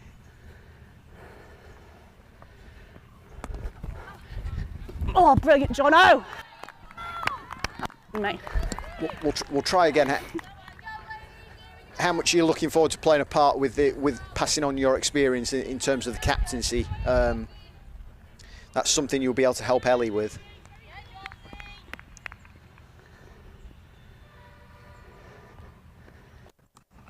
Good, Jenna. Sorry, I missed you again then. I think I'm in a bit of a blank spot here. We'll try and come back to you a little bit later on, Eve. We'll let you crack on with trying to limit this total. Good job so far from the Red Rose. KSCA, getting tongue-tied there. 15 for 3 after 5 overs, chasing 172. 2 wickets for Phoebe Graham in 2 very, very tidy overs so far. Been a good start.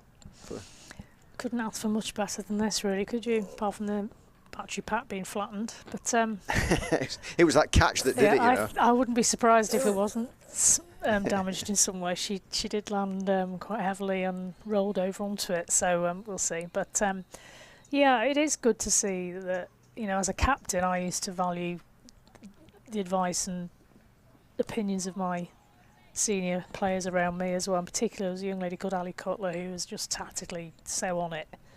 Right. So it's lovely to have that support. Is there a danger that there can be too much of it in a team?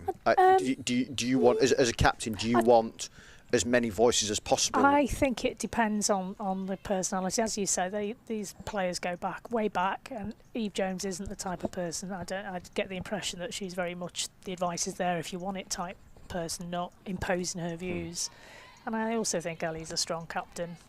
You know, she's quite able to take the advice that she values and ignore what she doesn't value without upsetting anybody. So I think it looks like a good working relationship starting to build there already. I mean, there's times I'm sure Ellie would have appreciated her in times when times were tough, and she's surrounded with a young I was in a position where I was captain in a very young team with maybe only 1 or 2 adults, so it's a very different scenario. The youngsters wouldn't really question myself or Ollie, my vice captain, very much.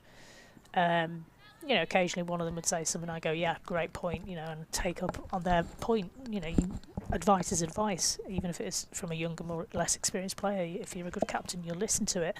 It's filtering what you take on and what you just think, store that for later type thing. But that looked like a really good, positive working relationship developing there. Yeah. Very experienced captain in her own right, Eve Jones. And Phoebe's a very experienced player as well. These are the players that will get you through your tough times. Lovely shot from the batter there, struck that beautifully. Didn't try to overhit it, just placed down to the point boundary. Very nice shot to do. That raced away, didn't it? That's a lovely shot, because little effort, high reward. That's what you want, isn't it? Watch again. Still as you like. Bang. Very nice. Just enough width on offer. Yep. To play that shot. Best shot of the innings from the home side.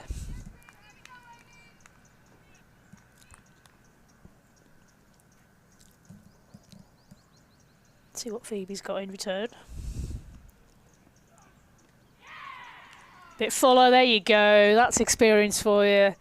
Dropped it a bit short on the last one. Pitched that further up, middle peg. Thank you very much.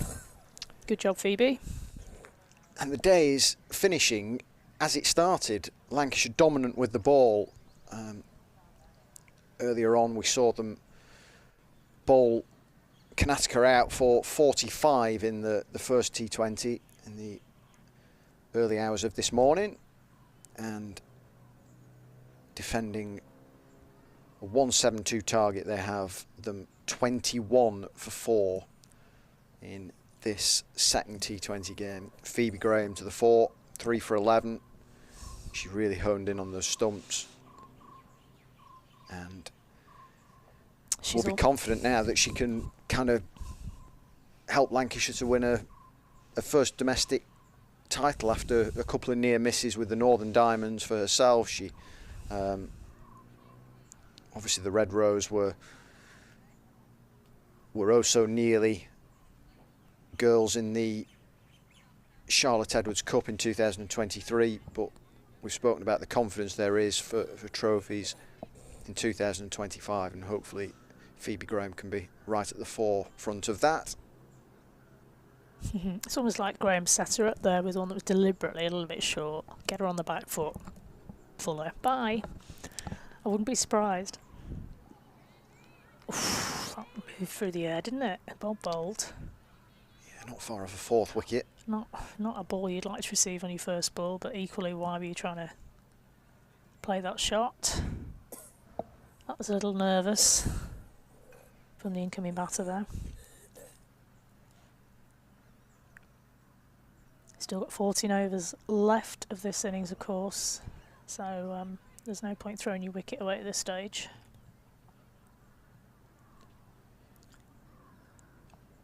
No, it's going to take something really special to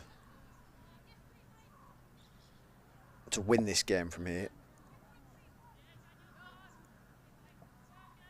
So you wonder whether kind of aims and ambitions in terms of this game are just maybe dialed back a bit for the home side, as Danielle Collins returns to the attack. We saw it in the T10 game this morning. Flicked nicely off the hips there, down to fine leg. 1 run, 22 for 4.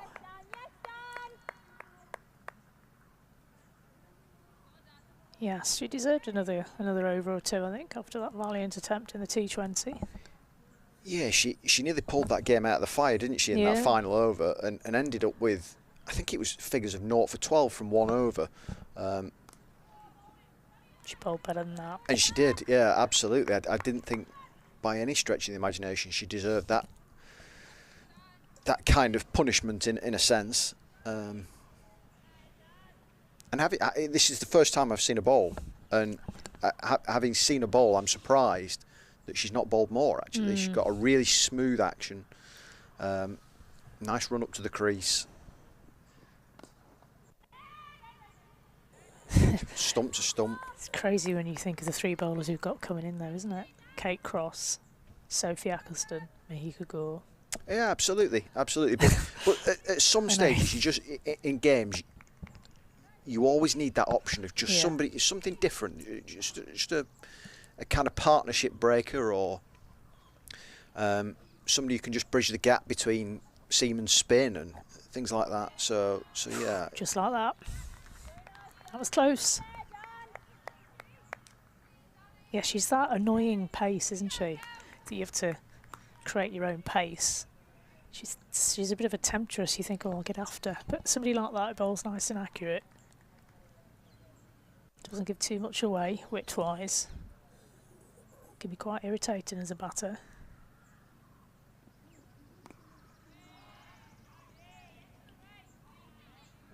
Again, another dot ball. Tried to force that through the point area, but she met Hannah Jones in the way.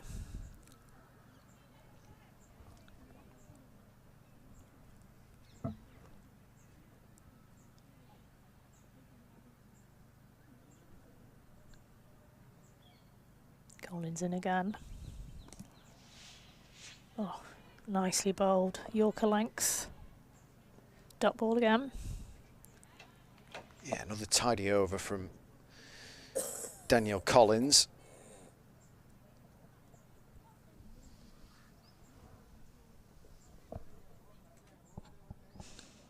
Certainly was.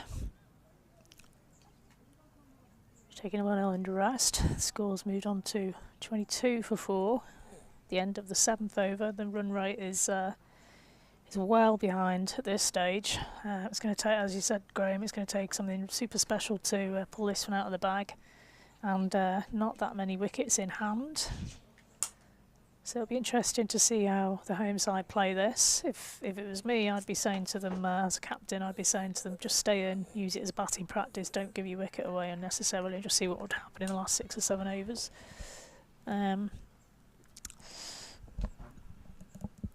Let's see how they play this. It's Grace Johnson, change of bowling, right arm.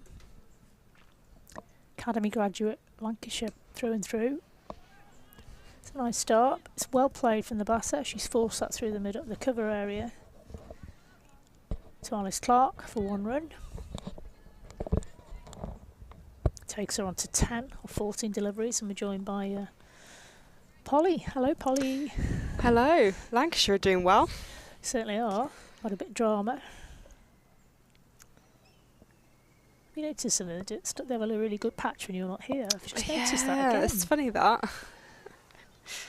Well, I'm sure it's just coincidence. Yeah, exactly. So Johnson's just beaten the outside edge there. The incoming bat. She's yet to score 7 deliveries. Is it twitchy time yet? Is she going to start to try and do something silly, I wonder? I don't think she should think like that though, but you can't help but naturally think like that as a new batter. Grace Johnson into bowl. It's high action.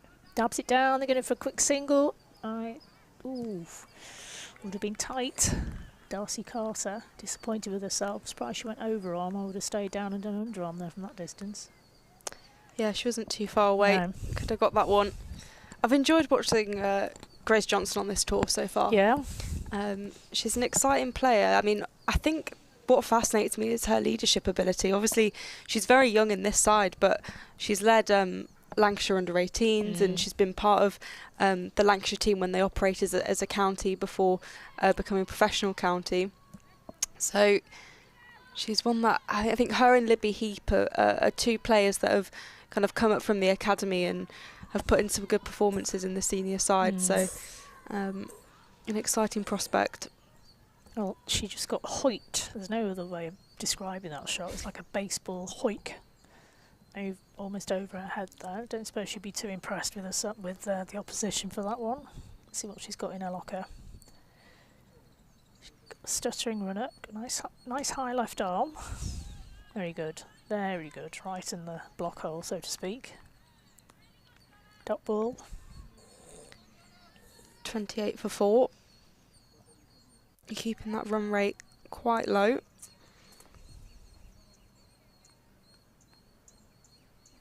I suspect Lancashire will be looking here to bowl the side out again, get the job done early.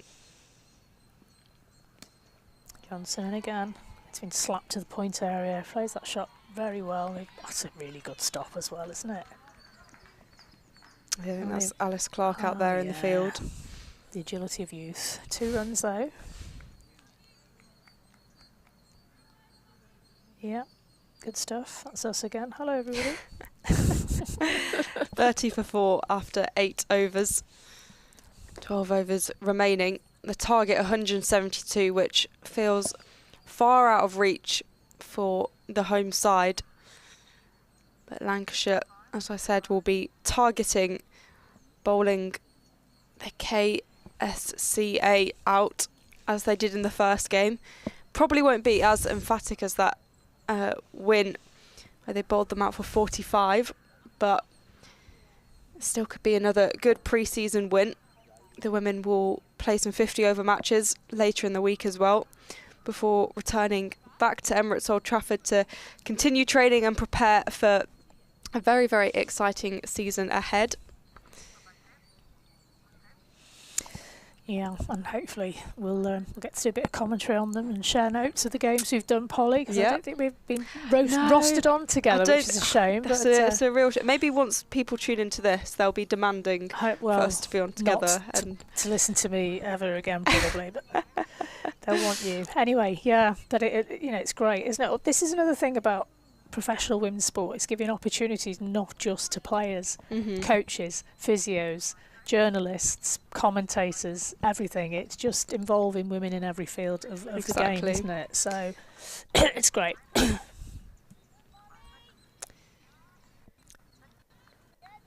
The other young Scottish girls come on to bowl. Darcy Carter, I think. It says Collins there, but that's definitely Darcy Carter. You can tell she's tall and she's got a white tail. And she's a spinner. That's gone a long way. Has it gone enough? It certainly has. That's a good strike for... Is that gone for 6 potentially? Yes, it's been given a 6. Great shot. She, fortune favours the brave on that occasion. She went straight over the bowler's head, which I think is a good move in this situation. You very rarely have a fielder right behind the bowler's arm. So that is a free shot, if you like. Yeah, that was a powerful shot, just kind of got low and got everything on it. Carter trying to recover that. That's how you do it. Once you've been hit for 6, that's the perfect ball to bowl. Just force the batter to defend it. A dot ball. 36 for 4.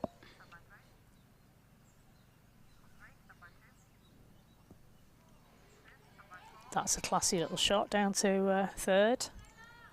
Hardly touched it. It's going to go. Nearly. She's going to get 2 there. Is that Sophie Morris Sophie who's Morris come on? doing the running. Lovely shot. Lovely shot. You need good hands to be able to play a shot like that.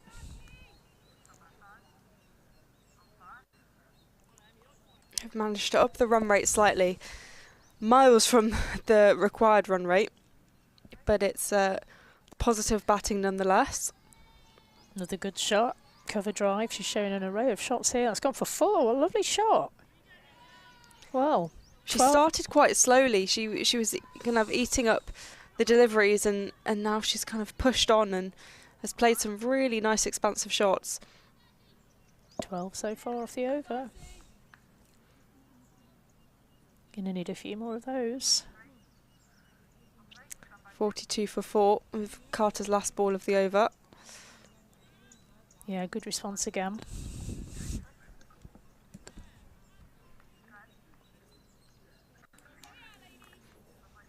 Nine overs gone, 11 to go, 42 for 4. And Lancashire are still very much in control of this game. The target 172. So 130 runs required for the home side to win.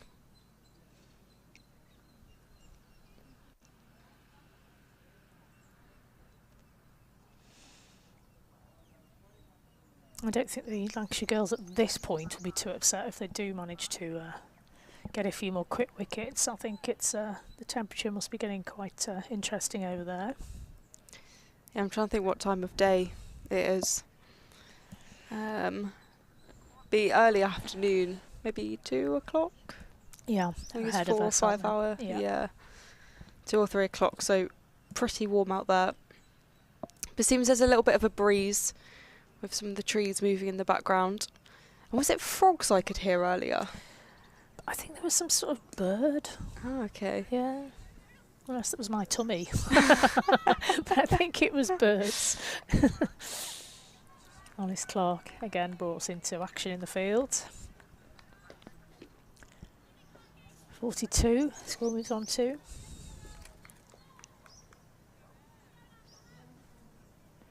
Johnson's been given another over, obviously.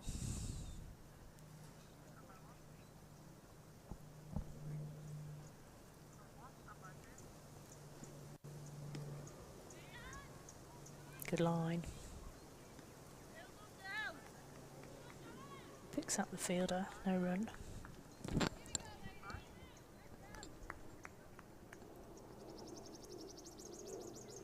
Can you hear it now? It's like crickets, I think. I don't know.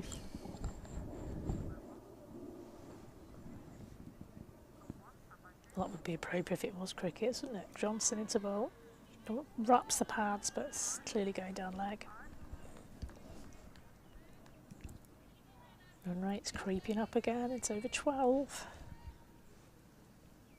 required run rate, that is. 43 for 4. Grace Johnson, a decent over so far, just the one from it. Her figure's 0 for 9, and she's in her second over.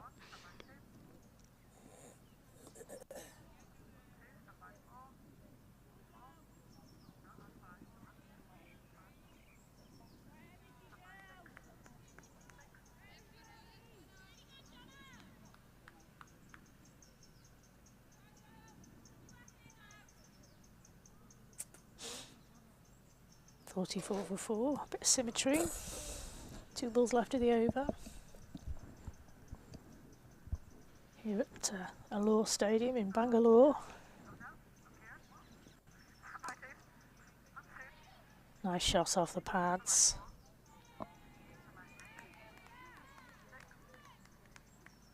Just the 1 run. Just 3 runs taken from this over. Very tight from Grace Johnson. Yeah, keeping it tidy as we approach the halfway mark. It's 45 for 4 with 1 ball left of this over.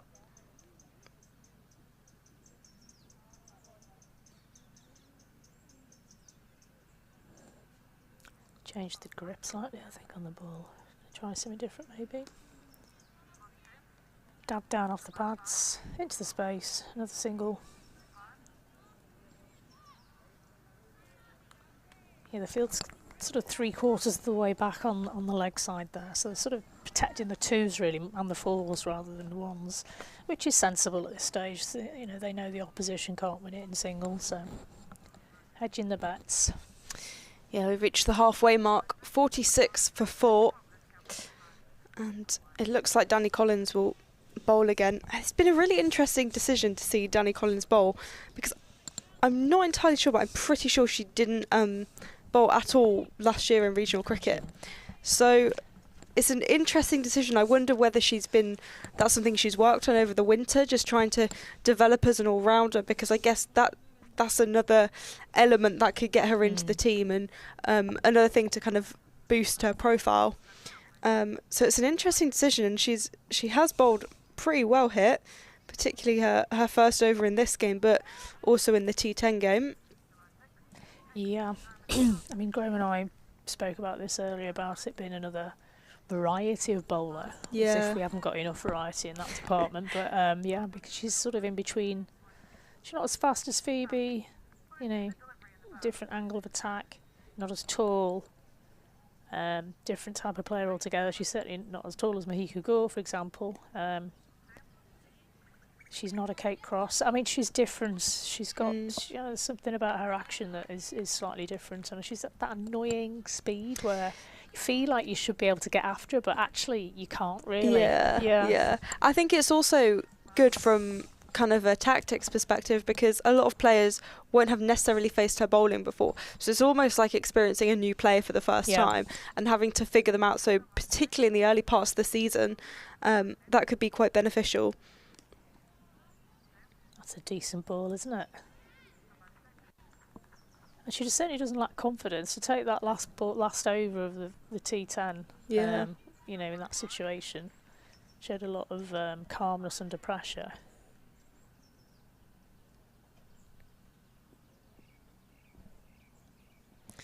.125 runs to win, but only 57 balls remaining. Hoiked out to mid-on. They're trying to get the ball off the square, but not doing much, not without much great success at the moment. Credit to Collins.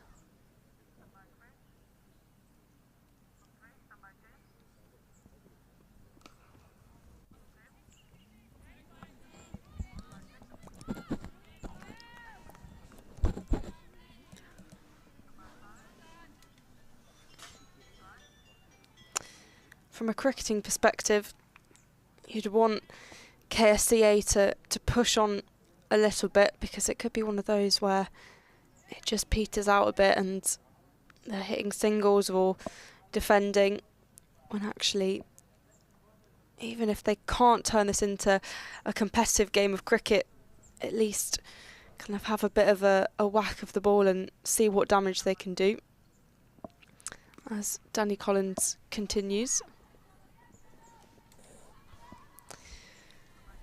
Good fielding again. I think that's Grace Johnson out there on the boundary.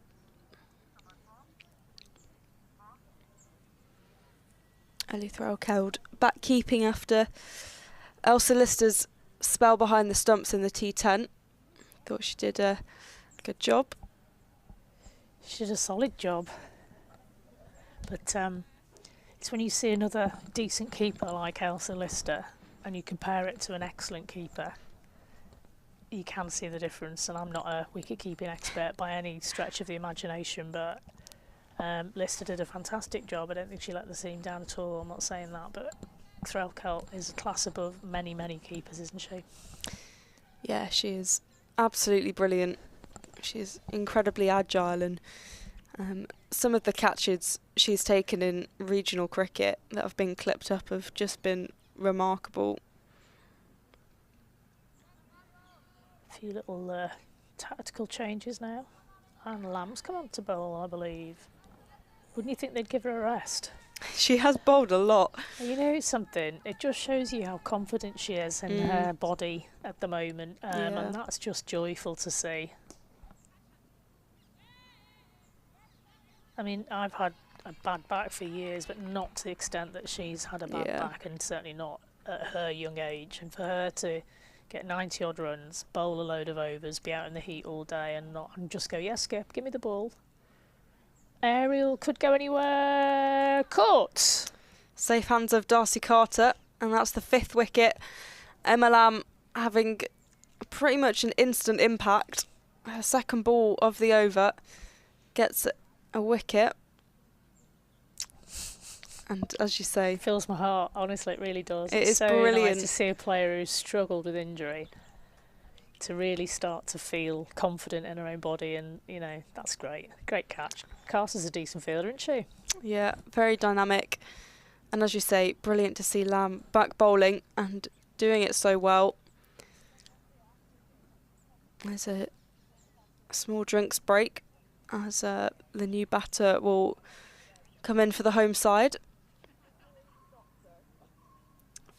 49 for 5. So approaching the 50 mark, but 5 wickets down already. 123 runs to win, with only 52 balls remaining. And I think I've got a sight of one of our technicians over there fixing the battery pack, so we might be able to get have a chat with Eve Jones later on. I don't know if you heard our unsuccessful attempts to talk to her after she did a tumbling catch. Amazing catch, by the way. Yeah, the catch was brilliant. Yeah, the battery pack, I think, you know, basically I think what's happened there is the batteries have actually come loose, because I think he was replacing them or putting them in size anyway, so that'd be nice to chat to Eve Jones. Meanwhile, Lamb's still got 4 balls of this over. Maybe she'll get another couple of wickets. Gowda is the new bat. Didn't really trouble the scorers hasn't really troubled the scorers too much today, so hopefully she'll be able to apply herself and make the most of this opportunity.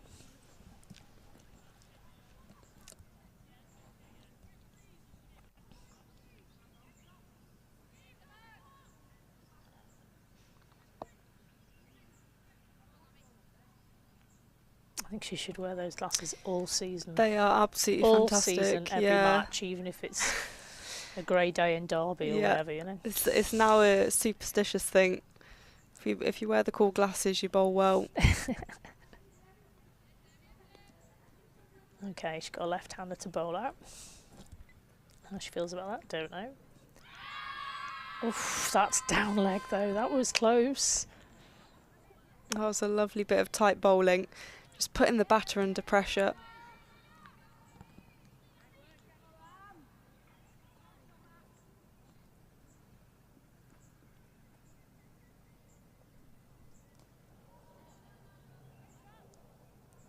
Chopped on.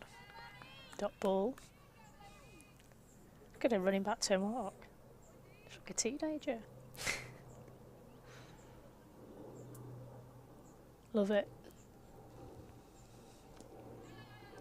Again, that's on the money. She'll get one for that, but that's still an excellent piece of bowling.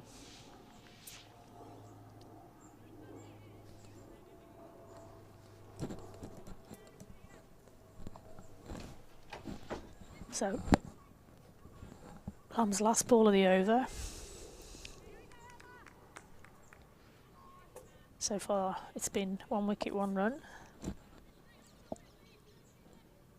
50 for 5.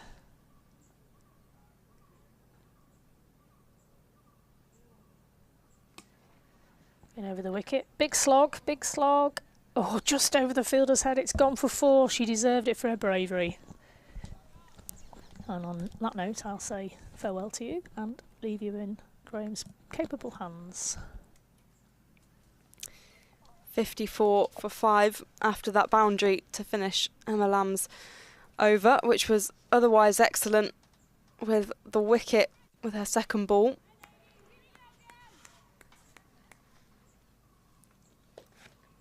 You can see the replay there of the boundary. And it looks like it should be Danny Collins bowling again, bowling her third over. She's only conceded 4 runs in her first 2 overs, which has been excellent. So 12 overs gone, 8 overs remain, 118 runs to win, 48 balls, and only the 5 wickets in hand. It will be Gowda to face Collins again. That's a well-timed shot. And will be another boundary for KSCA. A much-needed boundary. Even if the total looks far out of reach, getting close to it would just be a bit of a consolation prize for them.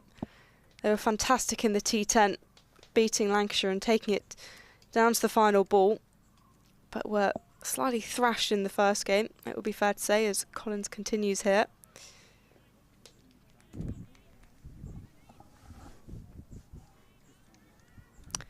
.59 for 5.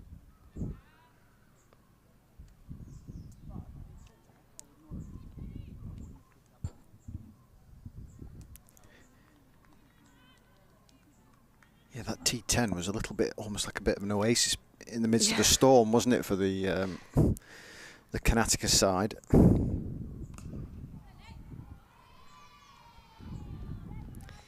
It's hooked in the air, and there'll be another boundary. I think that might be 6. It is. That's a 6, yeah, and all the way. There's been a couple of 6s in this innings so far, which has definitely been one of the more positive parts for the Karnataka side.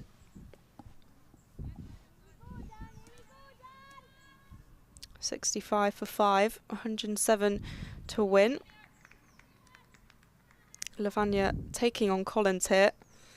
He was so economical in her first 2 overs and has now gone for 11 from her first 3 balls.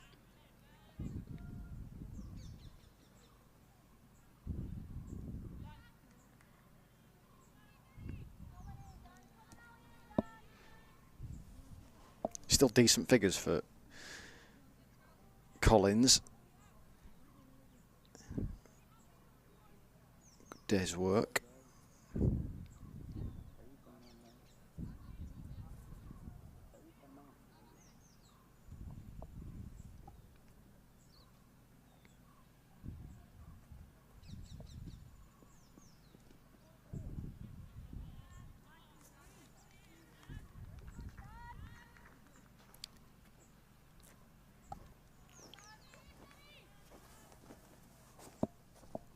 Just about batting out the overs now. You would think for Karnataka, there's no way they're going to be able to reel in 106 or 43 balls.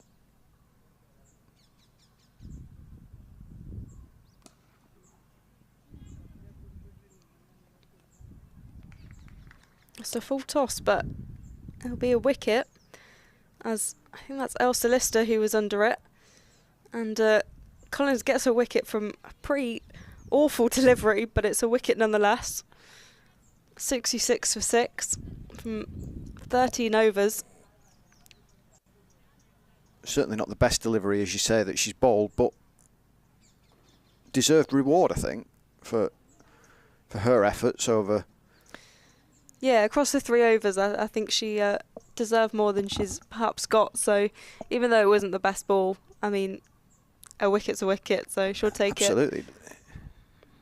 It doesn't say it was a pie in the scorebook. Exactly. So 106 runs to win, but only 4 wickets left. Lancashire, I suspect, aiming to bowl this side out.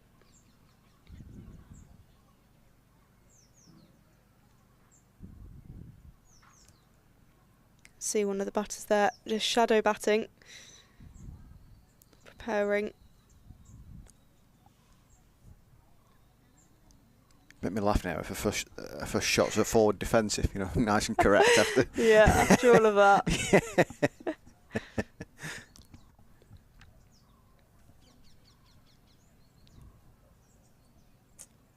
It's been a long day of cricket for these players. The matches have been, I think the first match started around 7.5 hours ago, or 7 hours ago or so. So it's been a long day for the teams, particularly those that have featured in all 3 matches. A long day in the sun, but good preparations for a jam-packed season. And it's Hannah Jones who's bowling.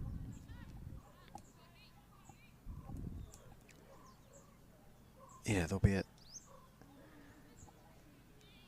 tonight's the night when an ice bath is one of the only few occasions when an ice bath is quite quite appealing, I would think.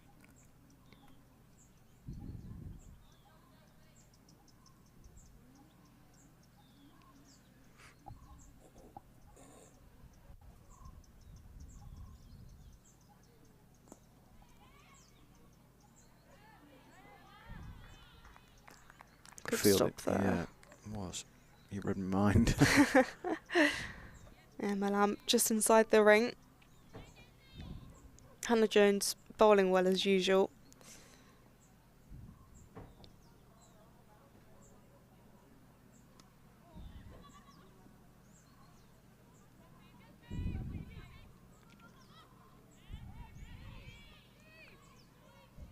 Good work by Phoebe Graham there as well. Stopping the ball, rolling, getting back up, throwing it. Did all the work there. 70 for 6. Commitment late in the day from your big fast bowler. That's it's exactly what you need, isn't it? Mm-hmm.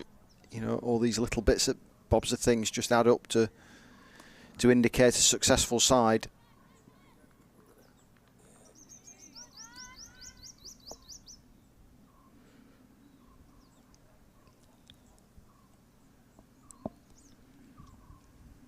Hannah Jones is having a lovely over here.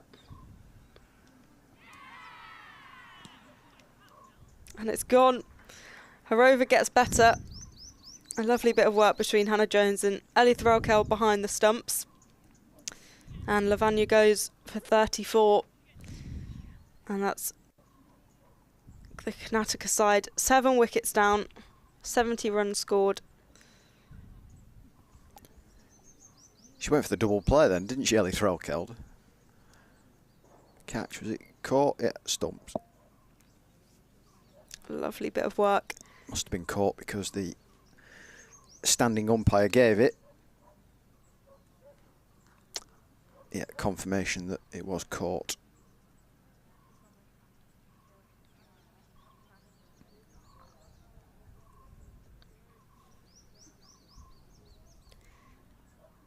Just 3 wickets left, and they're into the tail of the Karnataka side. Can Hannah Jones produce another wicket with her final ball of the over? Figures of 1 for 9 from 2.5 overs so far.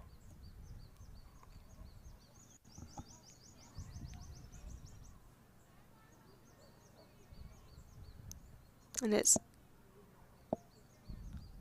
Higdy out to bat, who had a lovely little spell at the end of the first innings with the ball. took 3 wickets in total. Let's see what she can do with the bat, as it's Hannah Jones bowling her final ball of the over.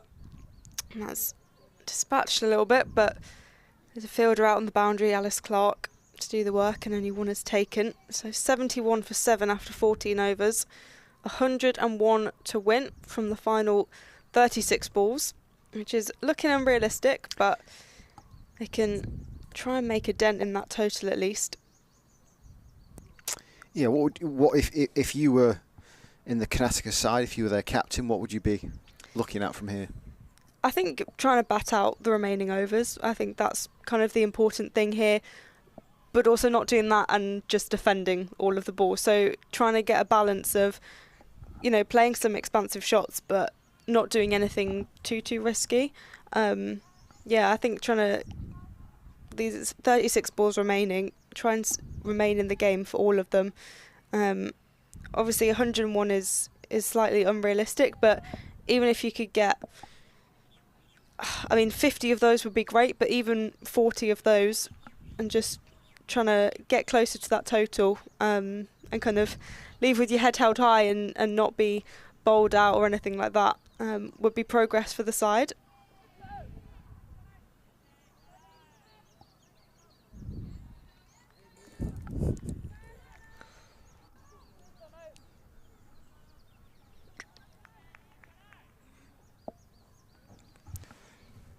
Looking at the window behind us at Emirates Old Trafford, it looks like there's a couple of the age group sides having their photos taken, their pre-season photos taken, so excitement building for them.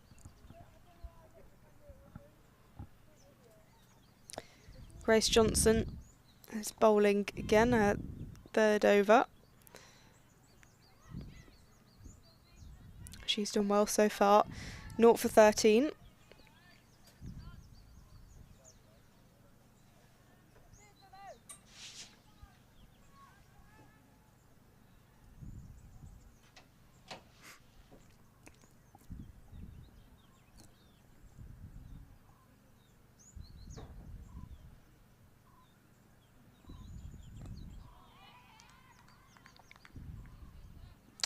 Squeezed out to backward square leg.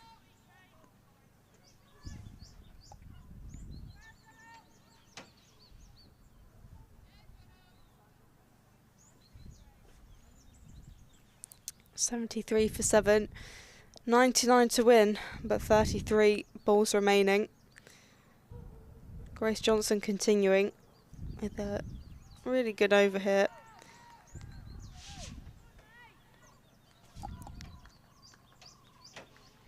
Yes, I mean, it will be a similar challenge. Johnson is more of a frontline bowler than Danielle Collins, but it'd be a similar kind of challenge that the batters face at the moment. That, you know, similar pace. I think Johnson will have more in the locker as she develops, pace-wise.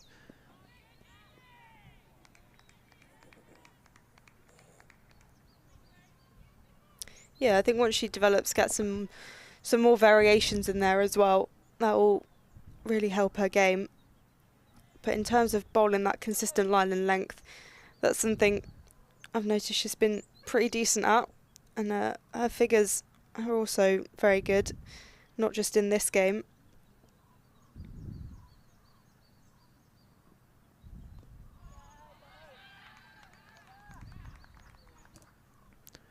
Threlkeld's after another stumping.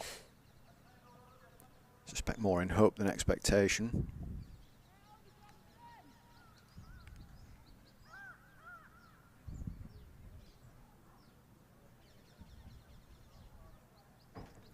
So into the final 5 overs of the day.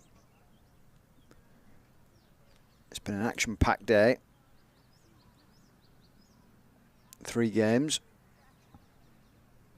It will finish with Lancashire having won 2 of them and lost 1.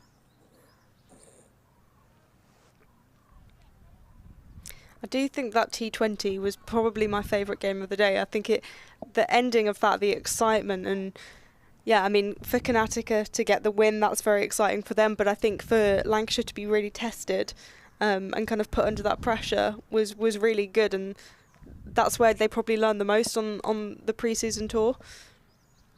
That's been launched in the air. Drop between two fielders. Yeah, that was certainly the most competitive game of the day, wasn't it?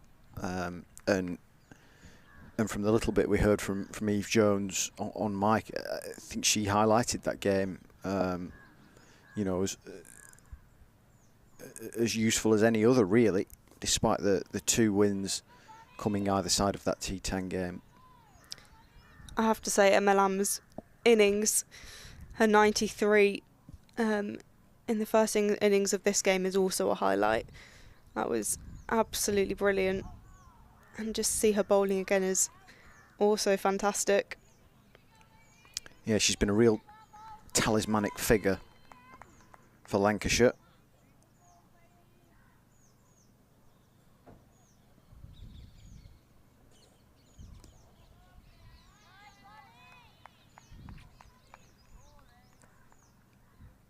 Another dot ball for Lamb. Only 1 run has come from this over so far. 74 for 7. How big, from her point of view, will the return to bowling be? Because her main suit is with the bat. She could, you know, she's basically got into the England side as a batter, hasn't she? She hasn't really bowled a great deal for England. But I wonder how much pressure it takes off her batting that she is able to contribute with the ball if kind of things don't work out the way she wants. Yeah, I think it's an interesting one because I don't necessarily think England would pick her if she's bowling well and batting okay. I think she has to be batting really, really well, but it's just an extra thing. And I think if you've got that extra string to your bow, it's so advantageous if you can, you know, because it could be that you have 2 really good batters and England have got to pick one, and you say, well, actually, Emma Lamb could bowl a bit for us if we needed it, so let's pick her on that basis. So I think that side of things kind of boosts her up in the pecking order. But then also for Lancashire, just to have a bit of a bowl up there and be able to contribute in another way. So say batting doesn't go well, it's good to have that other element to her game. And yeah, I mean, from an injury perspective as well, it's so positive to see her back bowling because that's such a sign that things have really gone in the right direction. So I guess that it shows that her batting is also okay in that sense, and that her back isn't a concern. So it is good to see her bat, and yeah, hopefully with the ball she can contribute to Lancashire during the season, because from what we've seen so far on pre-season tour, it's been pretty good. Yeah, I would have her as a frontline option for Lancashire with the ball. You know, she's shown so often her capability and has produced important wickets, you know, forfers and things like that. So yeah, you know, I think it's a huge positive for the county that she's back, not only batting but bowling as well.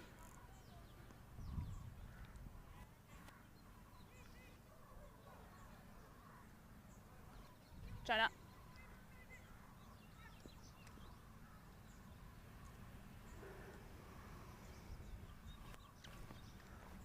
Oh.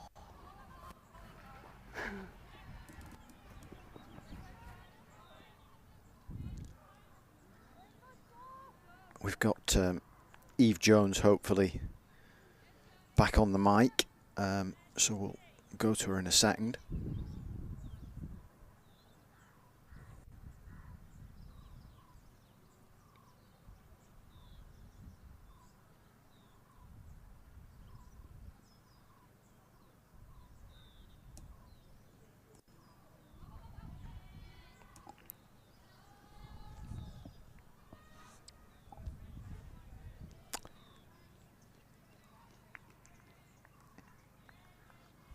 Eve, Graham Hardcastle back at Emirates Old Trafford again. What's pleased you most about today's today's games, what for you got most out of it?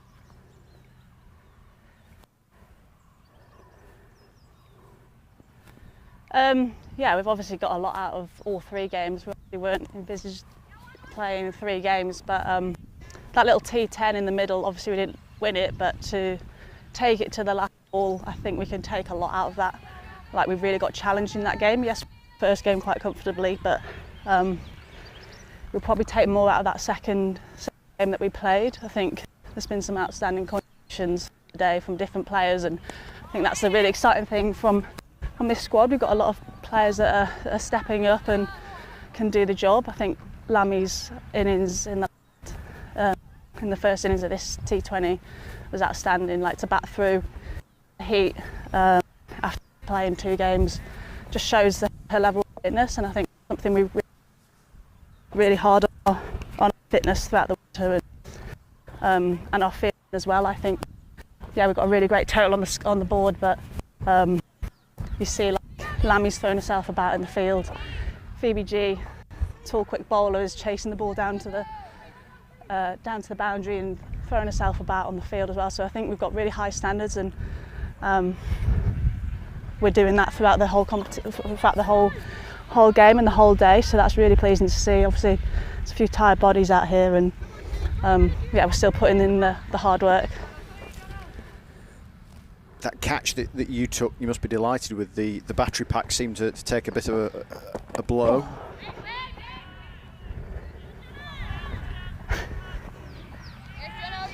Yeah, pretty pleased with that. Obviously, nice to take a good catch, and I think in the moment of the game, they've got some really good top order batters, and once we got through them, we could really squeeze. So yeah, we're really happy with our fielding today. I think from everybody's point of view as well.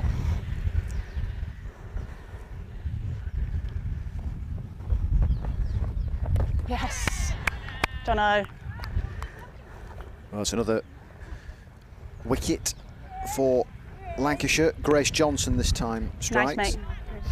And Hegde goes. Eve, how much have you enjoyed being back at Emirates Old Trafford this winter? I know you had a little bit of a taste of it at the back end of last summer, but are you happy to be back? Have you settled in well?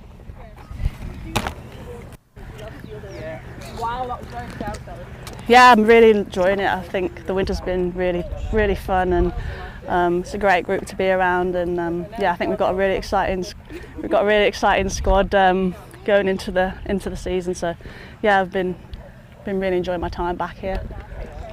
3 trophies realistic this summer? Oh.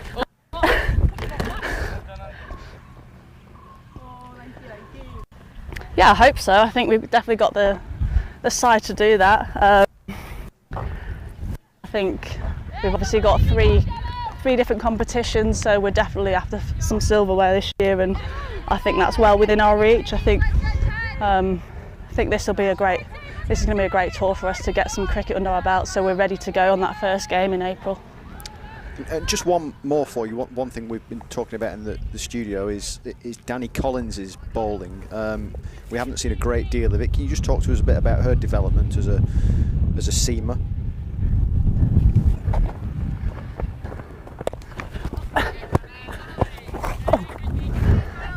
Yeah, she's sort of been developing it over the winter, and she's worked really hard on it with the seam bowling coaches, and she actually had 4 weeks out in Australia playing club cricket in New South Wales, so she got a few overs under her belt out there, and been working really hard in the nets. So it's nice to see her bowl well today and get the opportunity. Brilliant. Well, really appreciate the time. Congratulations on the victories today, and good luck for the season. And we shall speak to you soon. All right. Thanks all.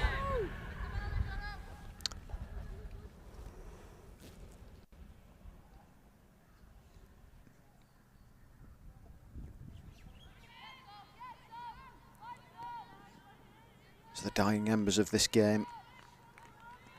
Karnataka, probably the target now is to reach 3 figures, you would think.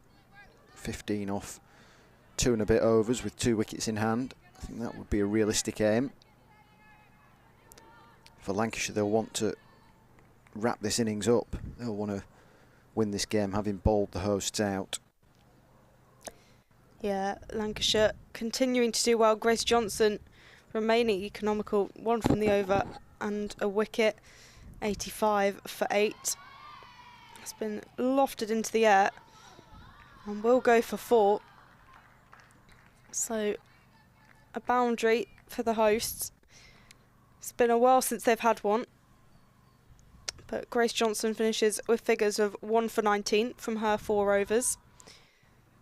A very good display from the young seamer. 89 for 8.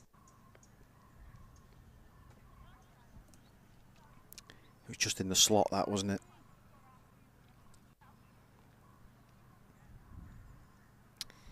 Two overs remaining, and Darcy Carter is going to have a bowl. She's bowled 2 overs so far, 1 for 17.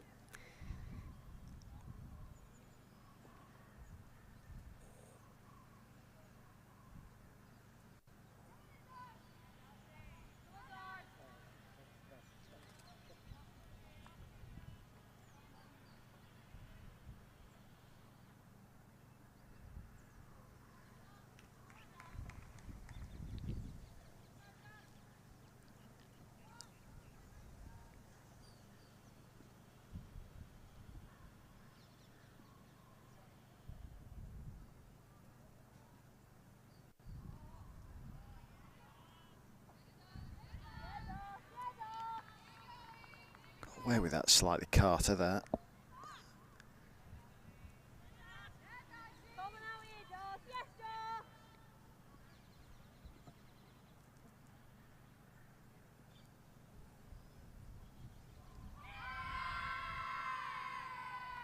There's a big appeal and the umpire's given it.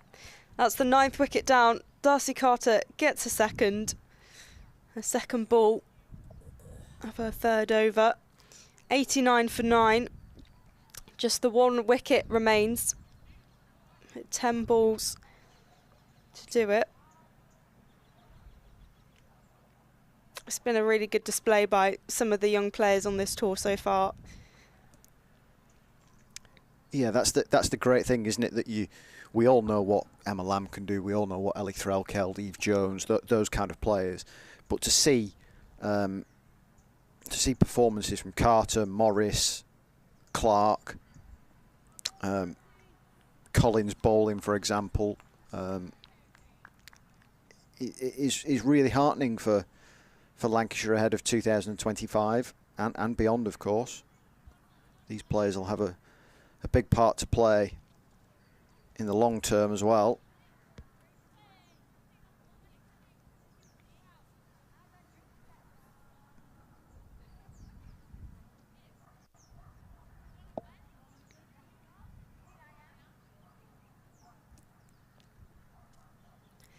Carter has 4 balls to get a 3rd wicket and wrap up this game.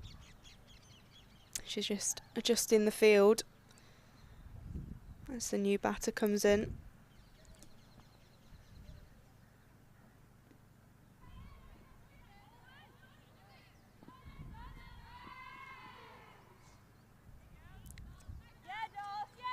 Half a chance of a run out.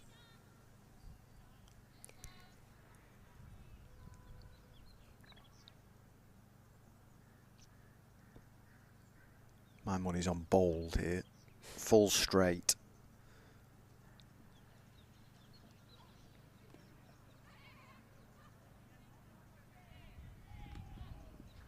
Well, Hannah Jones is in the action at the moment.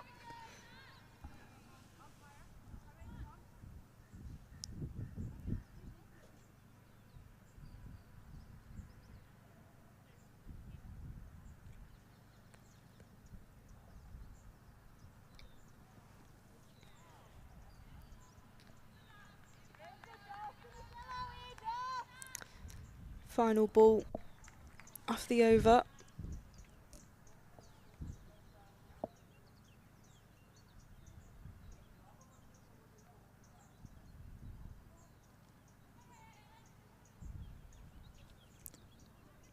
maybe not the final ball of the over.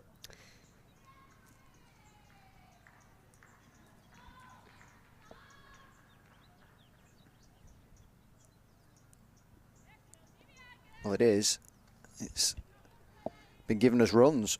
Must have come off the glove or something like that. I didn't really expect that, but there we have it. So Darcy Carter 2 for 23 from her 3 overs.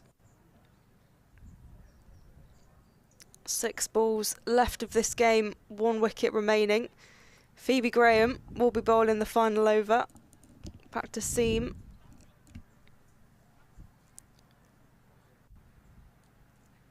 And we've spoken about performances, but we haven't really spoken about Phoebe. I mean, she's run in, hit the pitch hard, and the 3 for 11 is deserved reward, really.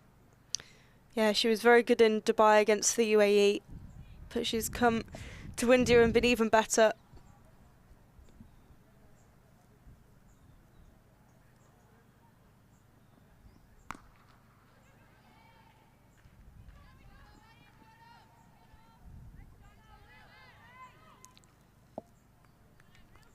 .96 for 9.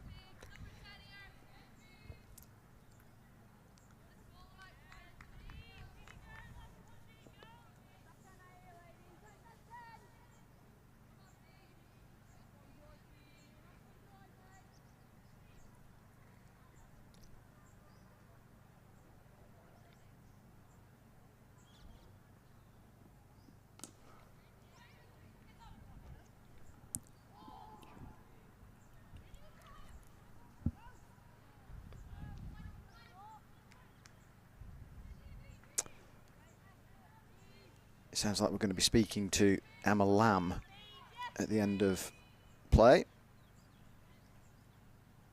So, coming up in the next 10 minutes or so. Will it end with Phoebe Graham with a 4-for to her name?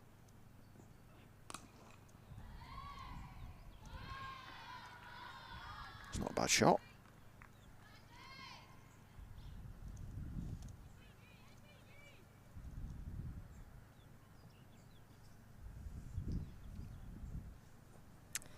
Darcy Carter's on the ground there, looking in a bit of pain.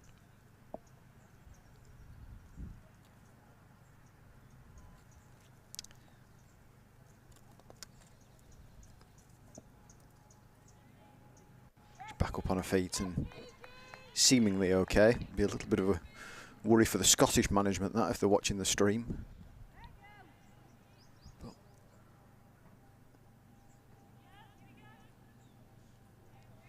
Seemingly all fine.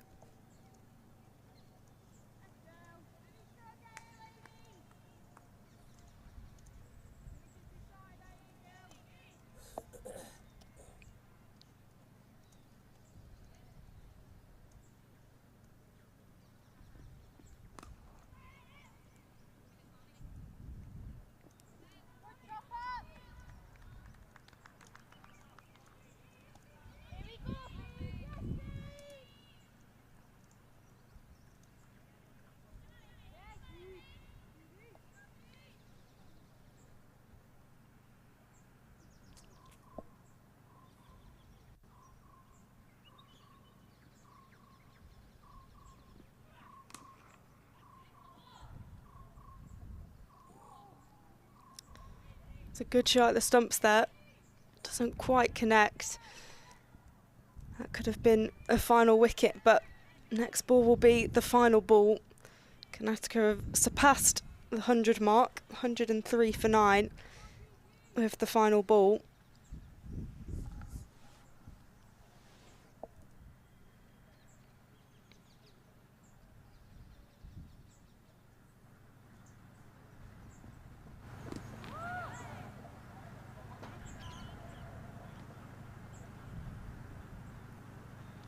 And there we have it.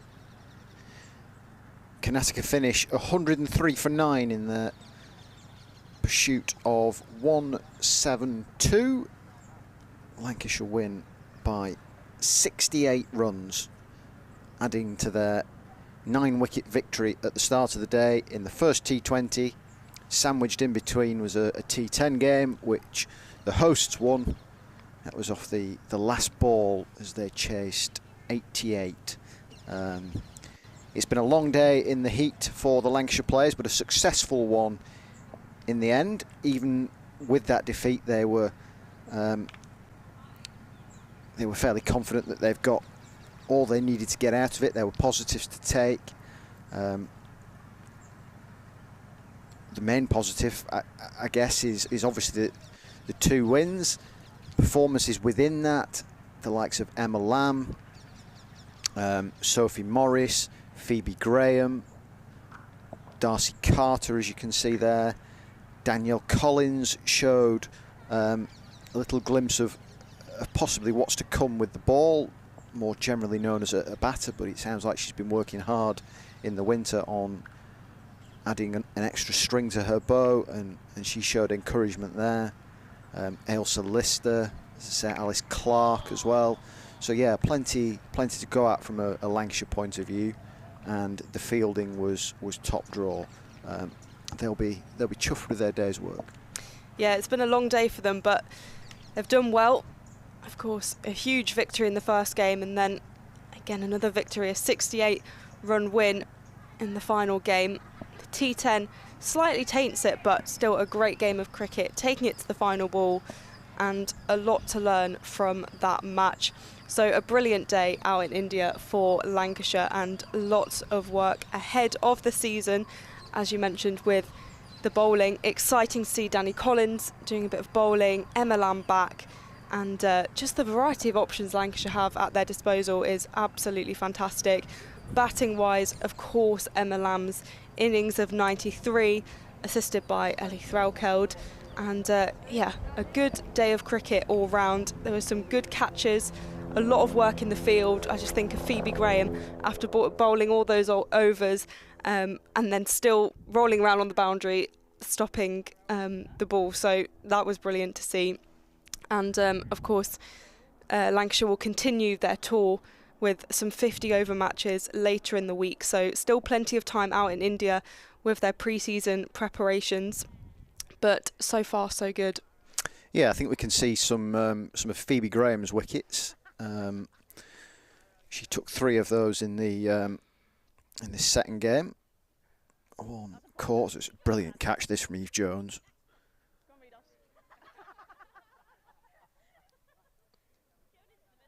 And a couple of almost identical wickets. Almost did the batters for pace, didn't she? There a bit, hurried onto them and played down the wrong line. But yeah, she'll be delighted with her day's work. And you talk about the options that Lancashire have got with the ball. You think that to throw into the mix that we've seen over the last few days, out in Dubai on Sunday for that T20, and today with 3 games, you've got Potts, Cross, Eccleston. Not a bad 3 to throw into the mix. No, not at all. I think Potts has been slightly forgotten, obviously, as the new signing, but you know, she's been away. She's been with England A, and so actually when she comes back into the fold, that will be really interesting, because she offers so much in terms of her seam bowling, and just adds an extra layer to the bowling depth there. So it will be great to see her involved. She was so successful at Central Sparks, and her move up north, I'm sure, will be equally as successful. So as you say, get those players back into the mix, and it'll be an outstanding side. And then of course you've got the likes of Seren Smith. I mean, even Mahika Gore, obviously she has previously been injured, but you know, she's back and she's bowling, and so yeah, to have another seam option, and again she offers something different. She's so tall, and left arm bowling as well. So yeah, there's a lot to be very optimistic about ahead of the season. What will kind of Grace Potts bring to this Lancashire side? It seems to me that she's just at this stage of her career where it could really take off. She's on the verge of that England side.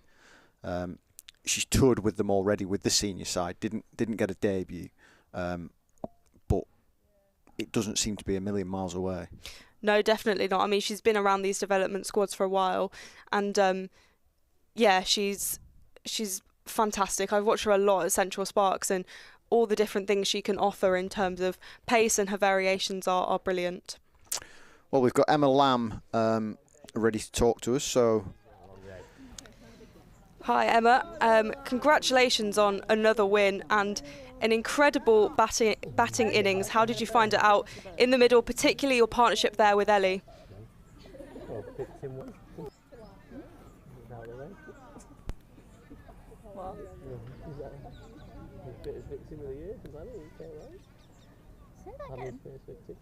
First victim?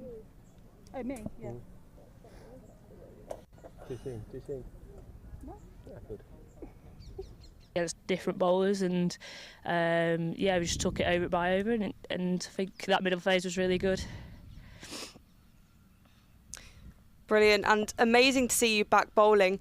You seem to really find your rhythm of the ball with the ball. I mean, has that been something over the winter that you've really focused on, obviously coming back from injury?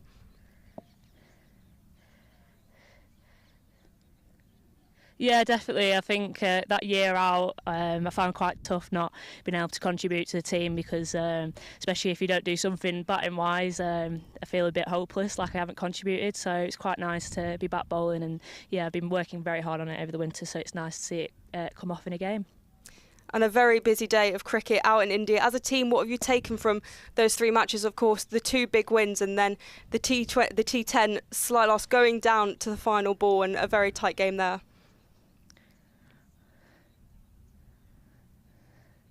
Yeah, that was a good game actually. I think those types of games are something to reflect, and it's good that that's happened out here because that could definitely happen in the season, and how we go about it is really important. And I think like Danny Collins taking the last over, not bowling and coming on, just showed a bit of courage, and I think that's what we want as a team, and we've got so much depth in our bowling, and it's just really exciting that's been shown today. So yeah, it's all good.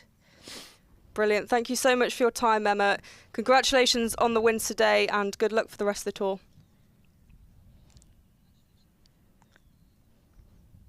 Thank you very much. Yeah, she's had a really good day, hasn't she? Runs and wickets. She's going to be a huge player for Lancashire. Yeah, and we can see some of her highlights here and the highlights from Lancashire's match just now.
welcome to the opening day. Oh, that is a wonderful shot.